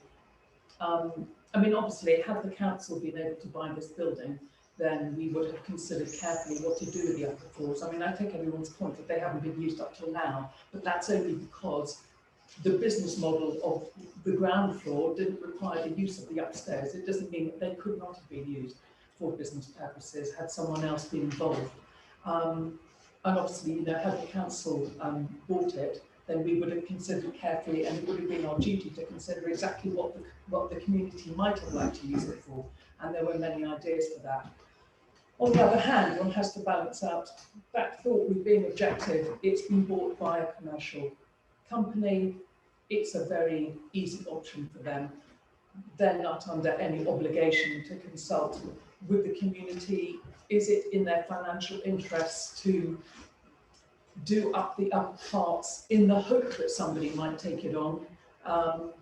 I think that it's probably unrealistic of us to expect them to do so. Personally, I'm not keen, and I would really love to see it used as a commercial space. However, I don't think there's much we can do about it. And the council, I can't see Dorset Council objecting to this because the government has made it as easy as possible for people to do precisely this. Okay, thank you very much. So Peter. I was just going to say, yeah, flats above shops have been around since the early 90s when I used to work for the Department of Environment. I was involved in that. It doesn't make much difference if it's flats or offices. They're both going to need parking spaces. So I say we should support it. Thank you. Karen. I would support it, and mainly I agree that the government, central government, with the white paper, it's almost like anything that's brownfield, houses, dwellings, brownfield, gets a nod. Yeah. So okay. I don't think they've got All any right. chance. Thank you. Well, I've got a proposal for no objection, a second. So a no comment. A no comment. Sorry, a no comment. So all those in favour of no comment, show of hands, please. Okay. That's okay. All those against. Did you get that? If I go for the against, I can tot it up to. All right. So we've got Jean, Alex, John, and Peter against the no comment. Okay. Any abstentions? No. George, did we get your vote? Yeah. Thank you. Good. Okay. So no comment is carried. For that one. So we come on to Pensbury House. So as we go down the hill, turn right on the Motcombe Road. It's the beautiful big house on the left. It's listed. The wall is listed. From my reading of it, at the very end of the wall, there is a farm gate, and going through a hedge. And what they want to do is fill that up, I guess, with hedge, and move the gate further down the road. So it actually doesn't involve any building work on any buildings, it means, as I read it, it's taking a gate out of a hedge and putting it in another bit of the hedge. I mean, the residents of the hedge might be a bit fed up, but I don't think anybody else is. It's sensible. Yeah, It's sensible, says Councillor Proctor. Thank you. John? I would propose we make no objection. We have a proposal, no objection, seconded by Alex. I don't really want to, unless anybody's got a burning desire, I'm going to take this to the vote. All those in favour of no objection, show of hands, please. So that is everyone, all those against, Matt, and that should be everybody. Any abstentions? Did I miss any abstentions? No, so that's everybody. Thank you very much. That's planning done with. We now come on to William Williams, Council Representative. You will have seen this. Ray was the representative for many, many years. Since his passing, there is a vacancy. The charity are looking for a council to be nominated. I understand, Alex, you happy to put yourself forward? Yes, I met with James Thrift, the other Shaftesbury trustee for William Williams, and he explained the details to me and gave the impression that he would be very happy for me to be the other trustee for Shaftesbury and the council representative. So if the council is amenable, then I am very happy to put myself forward. All right, can I just come to Piers and then to yourself, Peter? I would like to propose that Alex is made the representative to Williams and Williams for the remainder of the electoral term, currently dated for May 24, and unless he stops being a councillor at any point in between. Okay, thank you. Do I have a seconder for that? So I've got a seconder from Matt. Okay, before I go to the vote on that, Peter. Why do they want a councillor to do it? According to their trustees, they have to have a council representative from each town that they're involved in, and they generally want, at least at the beginning of the trustee's term, the trustee to be a councillor. Obviously, Ray was not a councillor for an extended period, but he still officially represented the council on the William Williams board. This doesn't really answer the question. Why? Because it gives them, what, favourable influence or what? No, because they want a council representative as part of their trustee.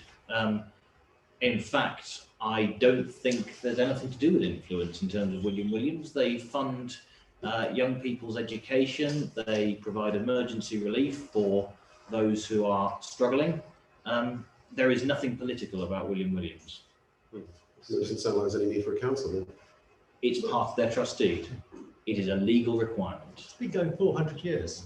It's worked. Yeah, I mean, if they lodge those deeds to the charity commission, they have to comply with them. So, and if it says a council, it says a council. If it said an MP, it would be an MP. So that's what it is. Okay, we have a proposal, we have a seconder. All those in favour of council nominating Alex, show of hands, please. Thank you very much. Got that. All those against, that's Councillor against. All those abstaining, that's Councillors Chase and Councillor Tippins. Thank you very much. So we go on to item 12, which wonderfully says locomotive loan to museum. I wish we had a locomotive to loan to museum, but we don't. We have a sign, and for those of you interested, on the other page, there's a bit of detail about the old Shaftesbury steam locomotive, the sign of which is sitting in the museum. We have had an agreement, and what we're looking to do with the museum is formalise it. So this is essentially a formalised loan agreement for the sign to carry on being mounted within the museum, together with a grant of £200 to contribute towards display. I really can't see anything other than saying what a wonderful idea. So could I have a proposer and a seconder before I go? I've got Karen proposing and Jan seconding. Thank you. Any comments before I take it to vote? Piers, sorry.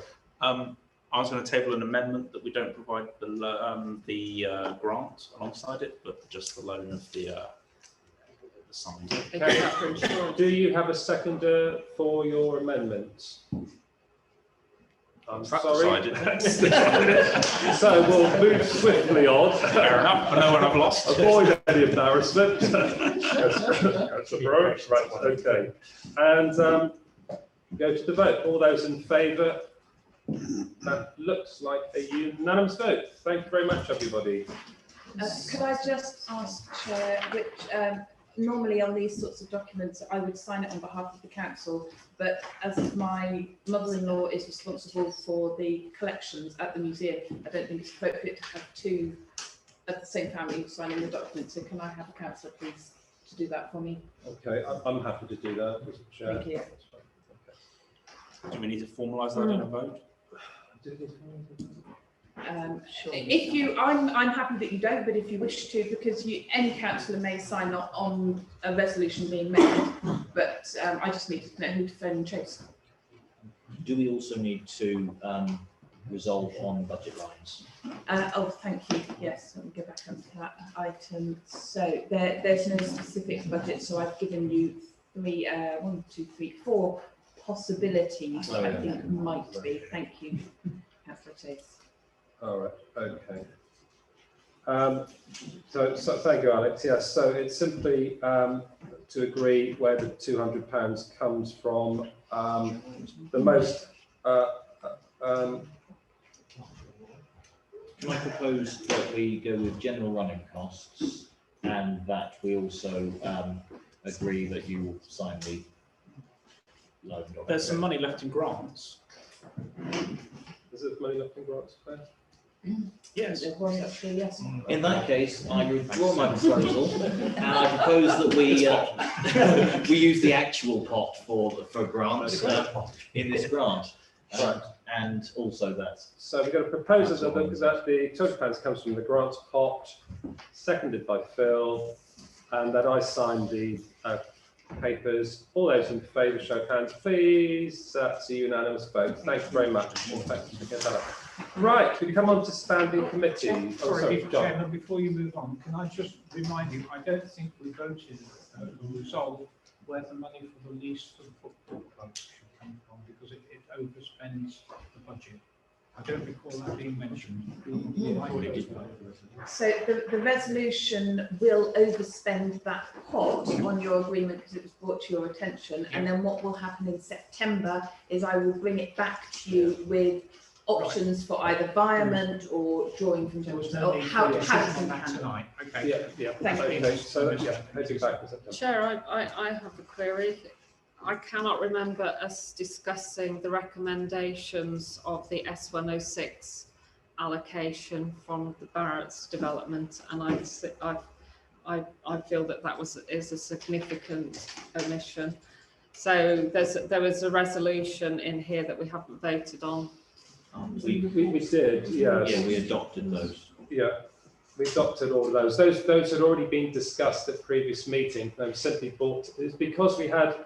It was when we had that period in between the end of the regulations allowing remote meetings to take place and today, or July the 19th, when meetings come back. So the meetings we had, we had to bring those decisions. I'm sorry, Councillor Hollingshead. This is a huge amount of money. I believe it's 144k. We have not discussed it at full council. Yeah. I have been in contact with Dorset Council about the whole heads of terms of this S106 allocation, and I have some very serious. There has been an email discussion going on today. So this is a council, a full council resolution for, I believe it's 144k, and we have not discussed it. No, and it's not on the agenda. If I can just, sorry, Chair, it was taken as part of the recommendations. So that was a recommendation, if I remember it from Jem, I'm just scrolling back to the beginning. It was from Jem. And what you did at that item was you resolved to accept all recommendations contained within that item. Yes. Yeah. And it's being So resolved. that It's not item open has for been debate. discharged. But the item is not open for debate anyway, because it had already been resolved at the committee meetings. That's the point. Chair, again, the point is that full council business is being discussed at the General Mismanagement Committee, and that's what it should be called. It's a mismanagement committee. Thank you, Peter. I have to say to my discussions with Councillor Chase, it's quite clear that Jan did not understand what they were voting on. But I got the full contract. Chairman, point of order. Yeah, okay. I hear what you called free say, speech. Piers. 2A, no persons shall obstruct the transaction of the business. This is an item that was passed over an hour and a half It ago. was, it's been resolved. So I'm going to close the discussion. What is the time frame on this with Dorset Council? I think it's quite soon. At the end of Thursday, we Yeah, have to so- get the response back, Chair. And I'd already worked with Dorset Council to get an extension to that, because originally when they came to me just before the GEM papers were put together, we were given a week. So I've managed to negotiate extra time. Lee and I have both And been they- speaking with them about it. And they required a costed programme, so we were up against Yeah. it time-wise. There's absolutely no reason why councillors cannot write under their own steam as councillors to Dorset Council, setting out arguments. And I think that, you know, Karen, you've done that before, and I think you'd be very powerful doing that. So I would invite you to do that. But the matter is closed at the moment. So I'm going to go on to standing committees. Now, standing committees should have been considered back in the day, but again, because of COVID problems, we weren't able to. So this is the first time we have been able to have a meeting, and nominations have come in by individuals for councils. What I'm going to do is I'm going to invite the chair, the soon to depart chairs of each committee to put forward their nominations, and then we will then vote on those. If there are additional nominations over and above the names that have been put forward, then there will be a vote by individual councillors on all those names, and it will be a simple majority who wins. So if Councillor A gets 12 votes and Councillor B gets 3 votes. Point of order.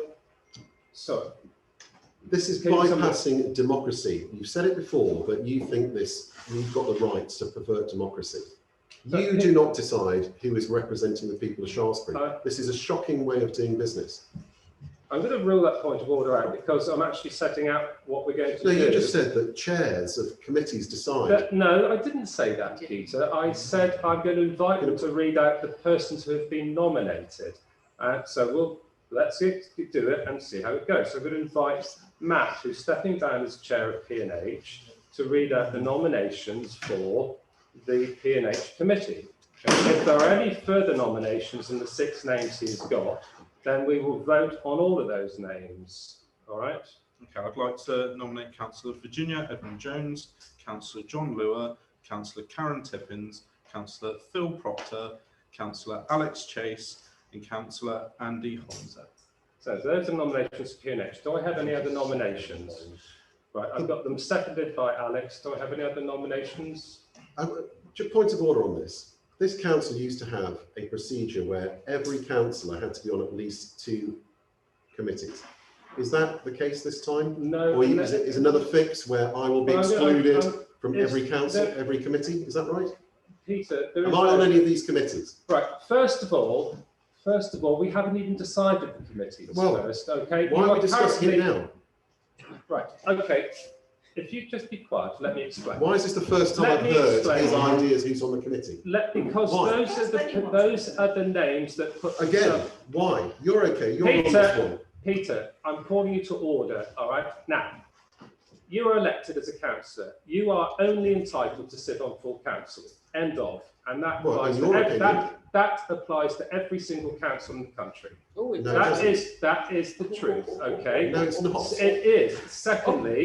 Secondly, in a town or parish council, should they choose to have committees, which one does, then the committees are selected by the fellow councillors. They're fixed. The membership are. Fixed. Well, you may call it fixed. Yes. I call it a democracy perverted. Yes. Peter, if you think sitting here in a room where we are openly discussing who is going to be nominated and the votes are free and fair as per voted, I suggest you have got your facts completely wrong and you need a lesson in civics. No, you need a lesson in democracy. Now, I'm not going to sort of waste my time debating this anymore. I'm just pointing out the facts. So we have a proposal, we have a seconder. Do I have any more nominations for P&H? No. Right, We have six, okay, we have, okay, I'll nominate myself. okay, do I have a seconder for Peter? Okay, so we have a seconder, fine. So we now have 7 names. We now need to have a vote on the membership of P&H. So could I have some papers and pen, please? So what I would like members to do is write down their 6 names and then we will tally them up, okay? So just a reminder, it's Virginia Edward-Jones, John Lewis, Karen Tippins, Phil Proctor, Alex Chase, Andy Hollingshead and Peter Yeo. So the 6 councillors with most votes will be selected for P&H. Well, we all know what's going to happen, don't we? I don't know what's going to happen, Well, Peter, because I can't we read know, the we future. know what's going to happen because it's been fixed for the last 2 years. And you call it democracy. Peter, I'm going to invite you to reserve your comments. If you cannot accept what is being Well, I done. cannot accept a version of democracy. Put you down, can we do a writing candidate? Jan. Yeah, it's Virginia Edward-Jones, John Lewis, Karen Tippins, Phil Proctor, Alex Chase, Andy Hollingshead and Peter Yeo. So just a reminder, you put 6 names down, please. Can you just? Why do you have to put 6 down?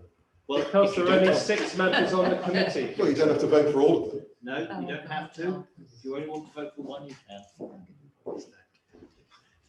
If when you finish, thank you, if you can just hold your piece of paper up when you. So it's Virginia, John, Karen, Phil, Alex, Andy and Peter. So there are 7 names. Please choose a maximum of 6. Thank you. Thank you. Thank you.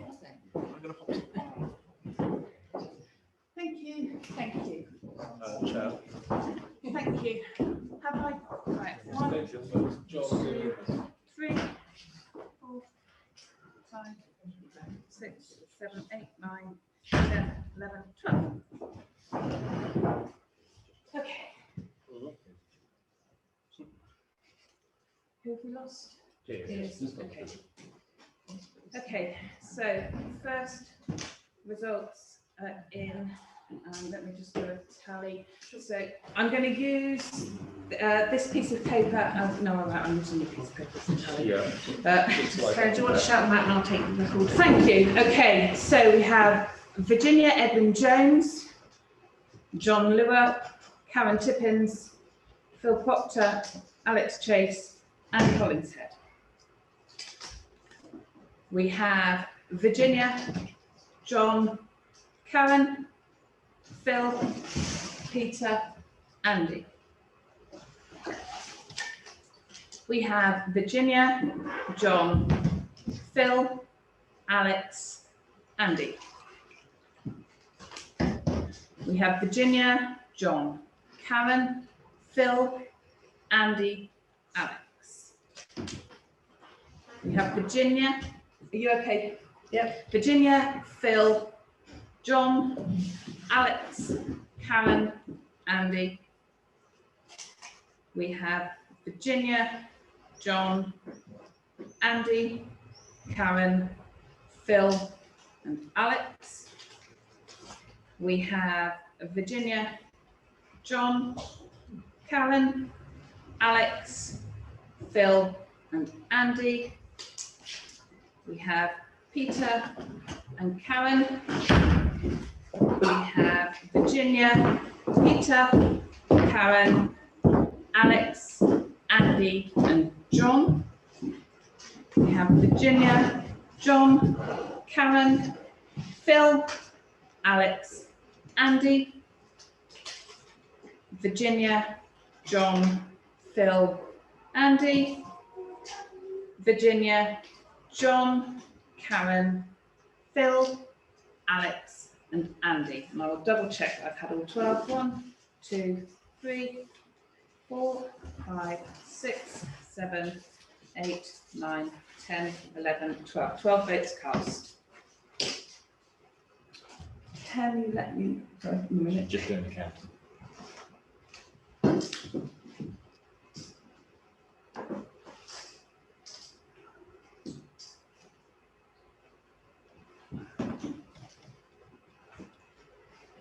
Do you want to read them out? Please, can you read them out in order of most votes to least so that we pick the top 6 for the committee? Yeah, so Virginia, John, Andy,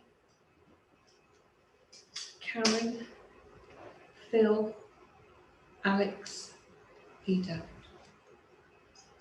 Okay, so the 6 are Virginia, John, Andy, Karen, Phil and Alex for planning and highways. Why is it being limited to 6? Because that's what the terms of reference of the committee are currently set at. If council wishes to change the terms of reference to allow a different number, it may do so. Well, okay, I'll make a proposal then. It's not on the agenda. You can't vote on an item that's not on the agenda. Why not? Because the law it's in says standing you need- orders. it's actually a legal No, requirement. it's not. The 1970. What about the Richardson case? May I Nothing has please, to be on the you've agenda. asked me a question, Peter. councillor Leo, may I please answer it? What about There the is- Richardson case? Thank you.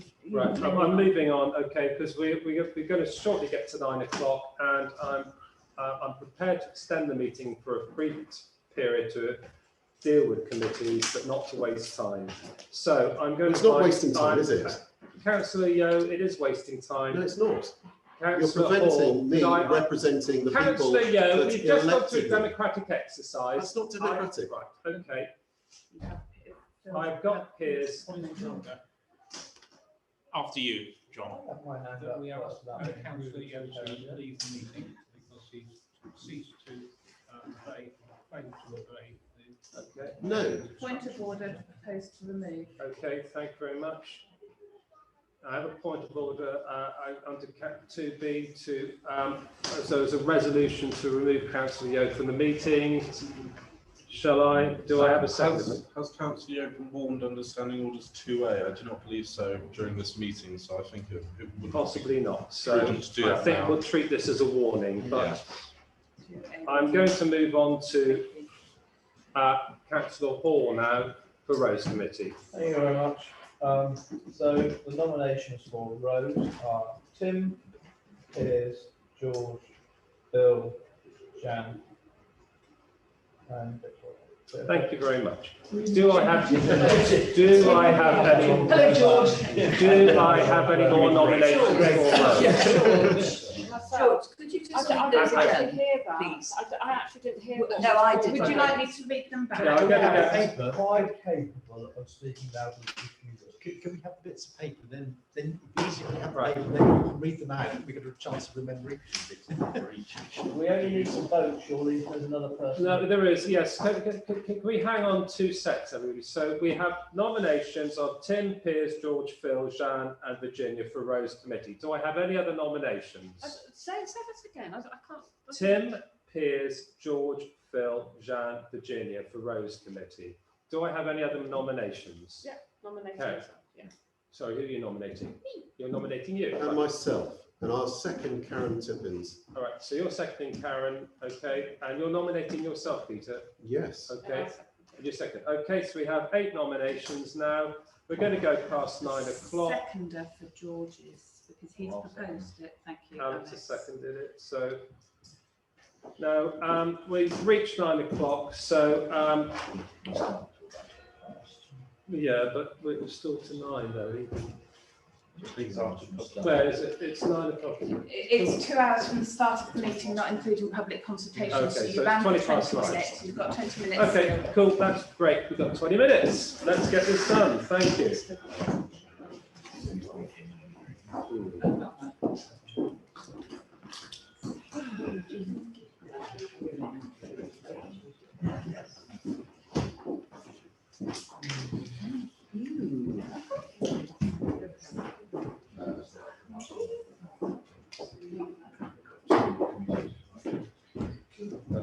Thank you. Right, on the assumption that when we get to HR, we'll have another one. Thank you. Thank you. I'll give you that one readiness. Thank you. So just a reminder, the 8 nominations are Tim, Piers, George, Phil, Jan, Virginia, Karen and Peter. No, that's 8.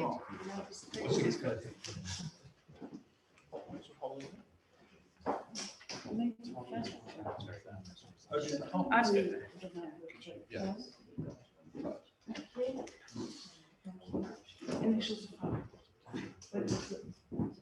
Greg. That's fine. I'll figure it I'm going to out. call you Greg because you've got Virginia's name. If I get someone's name wrong the first time, that's it, I've had it. Utterly had it. Unfortunately, it happens. Yeah, that was that. Ready for the next So one? in 3 years' time. Sorry. Oh, sorry, Pam. Thank you. Don't forget to name, if I get it wrong. 12.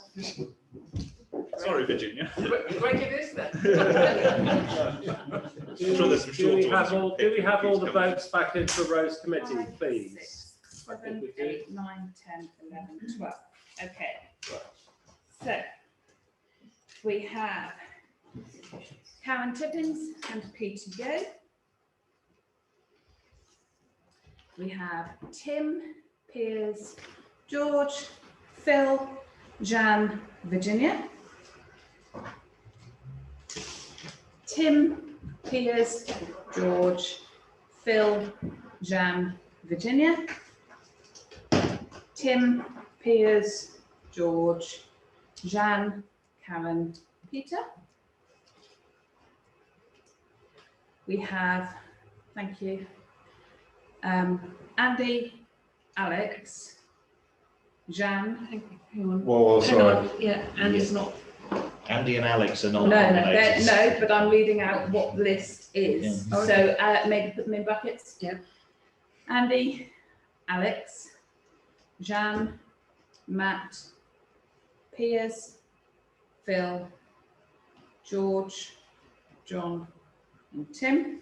Sorry, just a quick stop on that one. That seems to be. Matt was on that last list. Yeah. I mean, Yes, so- we have a few names that were on that list that weren't on the list that was put forward, so they will be in brackets because at the moment they are not formally proposed and I just want seconded. to make sure that agree. So, are we okay now? Yep. Tim, Piers, George, Phil, Jan, Virginia. Virginia, Piers, Phil, George, Tim, Jan. Tim, Piers, George, Phil, Jan, Virginia. Tim, Piers, George, Phil, Jan, Virginia. Tim, Piers, George, Phil, Jan, Virginia. George, Jan, no, we have two JLs. Jan, Karen, Peter, Virginia, Tim, and Tim, George, Jan, Virginia, Piers, Phil. 1, 2, 3, 4, 5, 6, 7, 8, 9, 10, 11, 12. That's all 12 votes cast.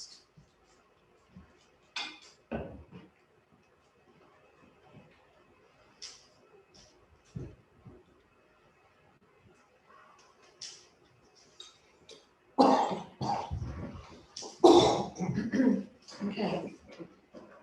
In order of highest votes first.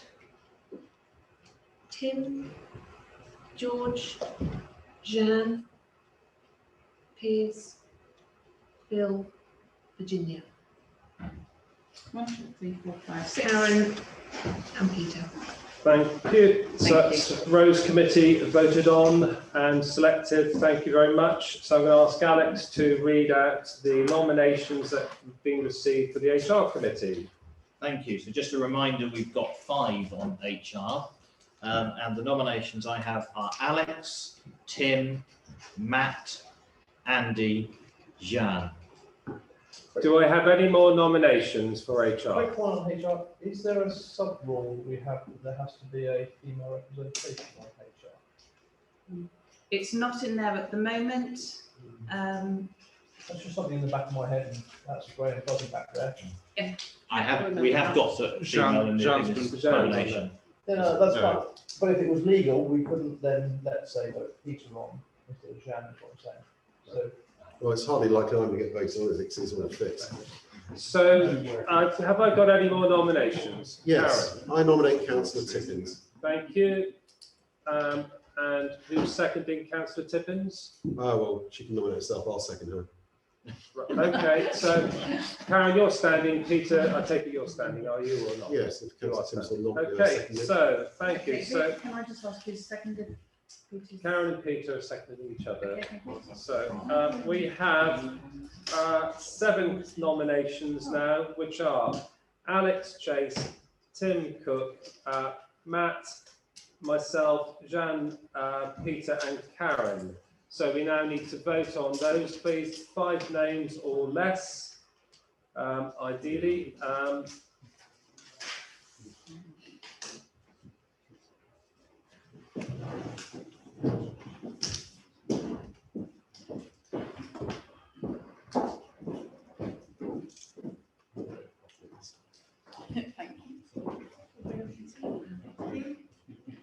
Are we allowed writing candidates, Chair? The Cookie Monsters out of work. No, not for HR. Maybe for Jen. Cookies. I did not before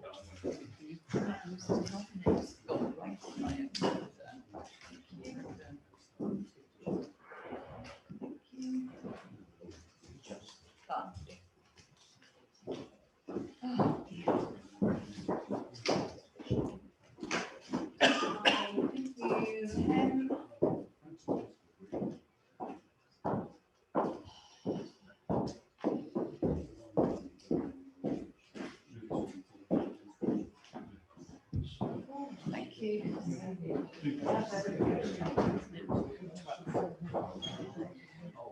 1, 2, 3, 4, 5, 6, 7, 8, 9, 10, 11, 12. Okay. Ready? Yep. Alex, Tim, Matt, Andy, Jean, Karen, Peter, Alex, Tim.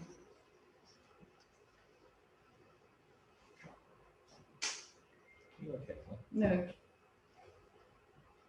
Andy, Jean, Matthew. Hang on, can you do that? Can you just go through that one again, Claire, please? Yes. Alex, yeah, Tim, Andy, Jean, and Matthew. Alex, Tim, Matt, Andy, Jean. Alex, Tim, Matt, Andy, Jean. Peter, Karen, Jean, Matt, Tim. Alex, Tim, Matt, Andy, Jean. Alex, Andy, Jean, Matt, Tim. Alex, Tim, Matt, Andy, Jean. Alex, Tim, Matt, Andy, Jean. Alex, Andy, Tim, Jean, Peter. Alex, Tim, Matt, Andy, Jean.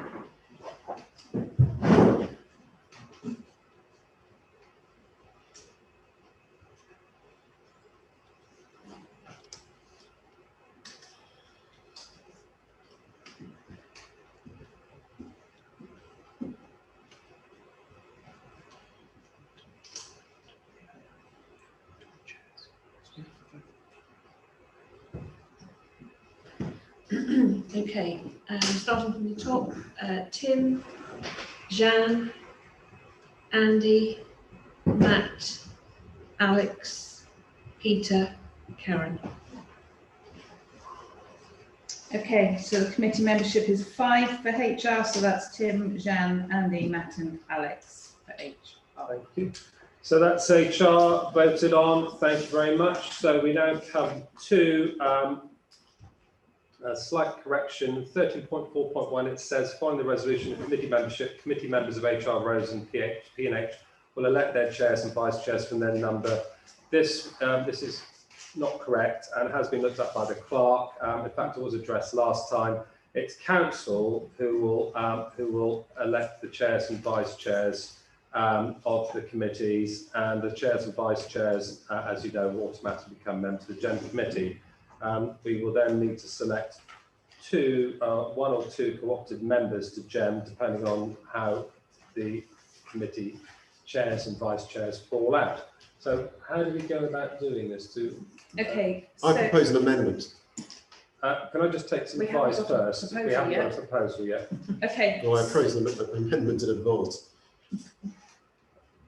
But How would you like me to handle this one, Chair? No, what I need, we need to vote on the committee, on So the if chairs I and vice read- chairs of each committee. If I read out the members of the committee one at a time, so if we start with planning, and then you will take a proposal for chair and a proposal for vice, get that seconded and voted, unless members want to take the chair first and then the vice second as separate votes, I'm trying to reduce your voting time. Can I personally just try and make it a little bit easier and say, can I propose Alex as chair of HR and Tim as vice chair of HR? And Yeah. You can do that that. way, just en bloc rather than each little bit of paper. Well, that's been seconded. So we have a proposer and a seconder for Alex and Tim to be chair and vice chair of HR. We have a proposed amendment, Peter, which is that we abolish the General Management Committee. It's totally unnecessary.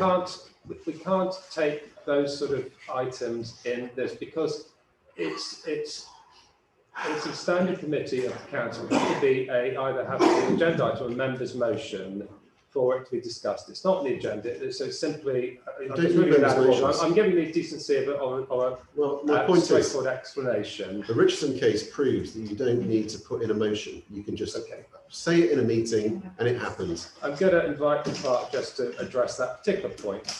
Local Government Act 1972 sets out that any items that are resolved upon and discussed at a meeting must be given due notice. That is 3 clear working days, not including the day of issue of the agenda or the date of the meeting, and that decisions may not be decided upon unless they are set out in our standing orders as motions not requiring notice, and that is set out in your standing orders. So any substantial change to business must be given due notice, because then there is public and full transparency and awareness of what is being debated. Okay. That's not what the law says. Chair, can I make a, that is fantastic, Mrs. Commons. So why did you actually put, this is Alfred, £2,182 onto that? No councillor had seen the application. You're not following your own rules. Okay, thank you very much, Karen. It's a good point of order, 10A2 to move to vote, please. Yes. Thank you, Chair. Well, bypass democracy and have double standards. You're trying to put a motion in which you cannot put in. Double standards. Point of order. Double standards. Order. Apologies, Order. Chair. We're going to the vote now. Okay, so we have a proposal, the chair and vice chair of HR. All those in favour. Alex. Sorry. Yes, Alex. Thank you. Just before we take the vote, do you not need to get the agreement of the people who've been? Do you agree, Tim? I agree. I've already. Yeah. agreed. Thank you very much. Those in favour, all those in favour. So I've got 10 out of 12 councillors. All those against. I've got Councillor Tipping, Councillor Yo. Thank you. So. Okay, so it's HR done. HR We've got planning and done. roads. Okay, so yes, Alex wants to make a proposal on planning. I'd like to propose Virginia for chair and John for vice chair of Thank planning. you. Virginia, John, you content with that? Yeah, okay. Do I have a seconder? Jan seconding it. Can I have a vote on that, please? All those in favour? Thank you very much. That's 10 out of 12. All those against? That's 2. Thank you very much. It's a full house. That's planning and roads. Do I have a proposal for chair and I'll propose Tim Pearce then. Tim and Pierce as chair and vice chair? Yep. Okay. Tim, Pierce, are you happy to be chair and vice chair? Thank you very much. So a seconder for that, please. Virginia, second that. All those in favour, show of hands, please. Oh, sorry. That's 10 out of 12. All those against, that's Karen and Peter against. Thank you very much. That is Jem. We have No, two, that's sorry, that's Rose. Thank you very much. That provides us Andy. with, what, Sorry, I thought we moved on to the Jem.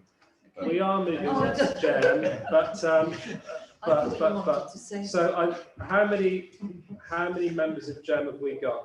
Let me just check here. Okay, so we have got John. 2 spaces left on Jem to be So filled. we need to co-opt 2 members.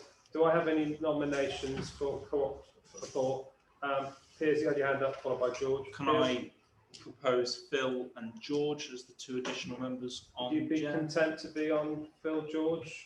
Thank you. Do I have a seconder for that? Yeah.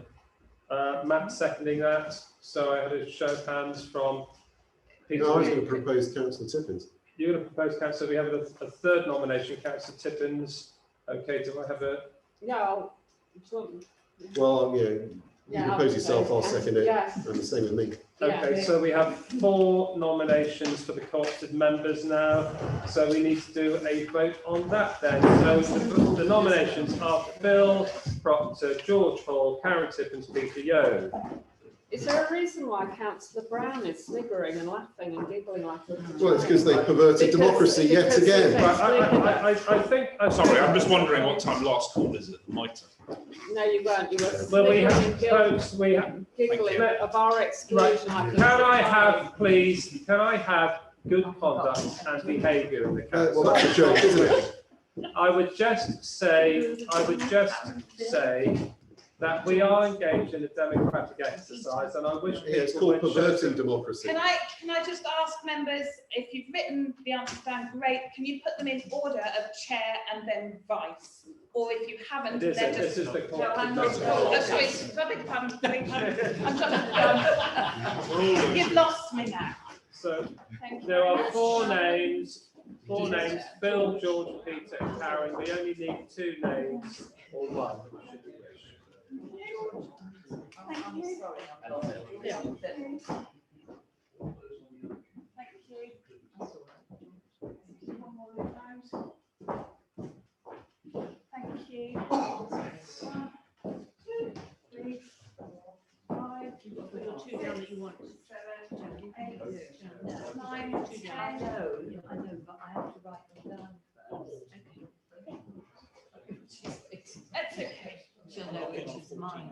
I won't, because I'll stick it in the hole.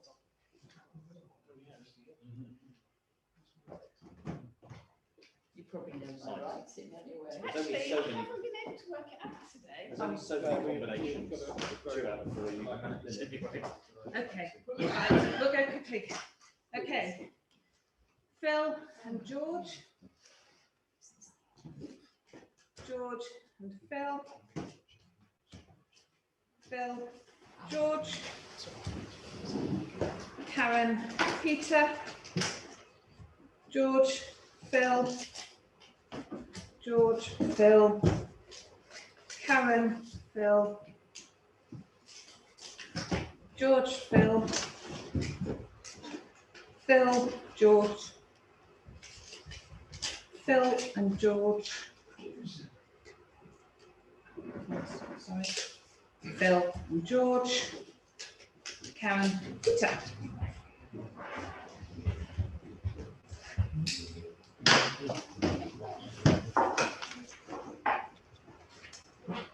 Okay, so Phil, George, Karen, Peter.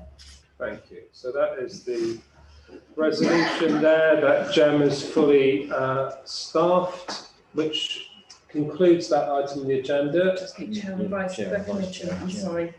Chair and vice chair. Of Jem. Oh, right, chair and vice of Jem, yes. Sorry, Okay. Chair.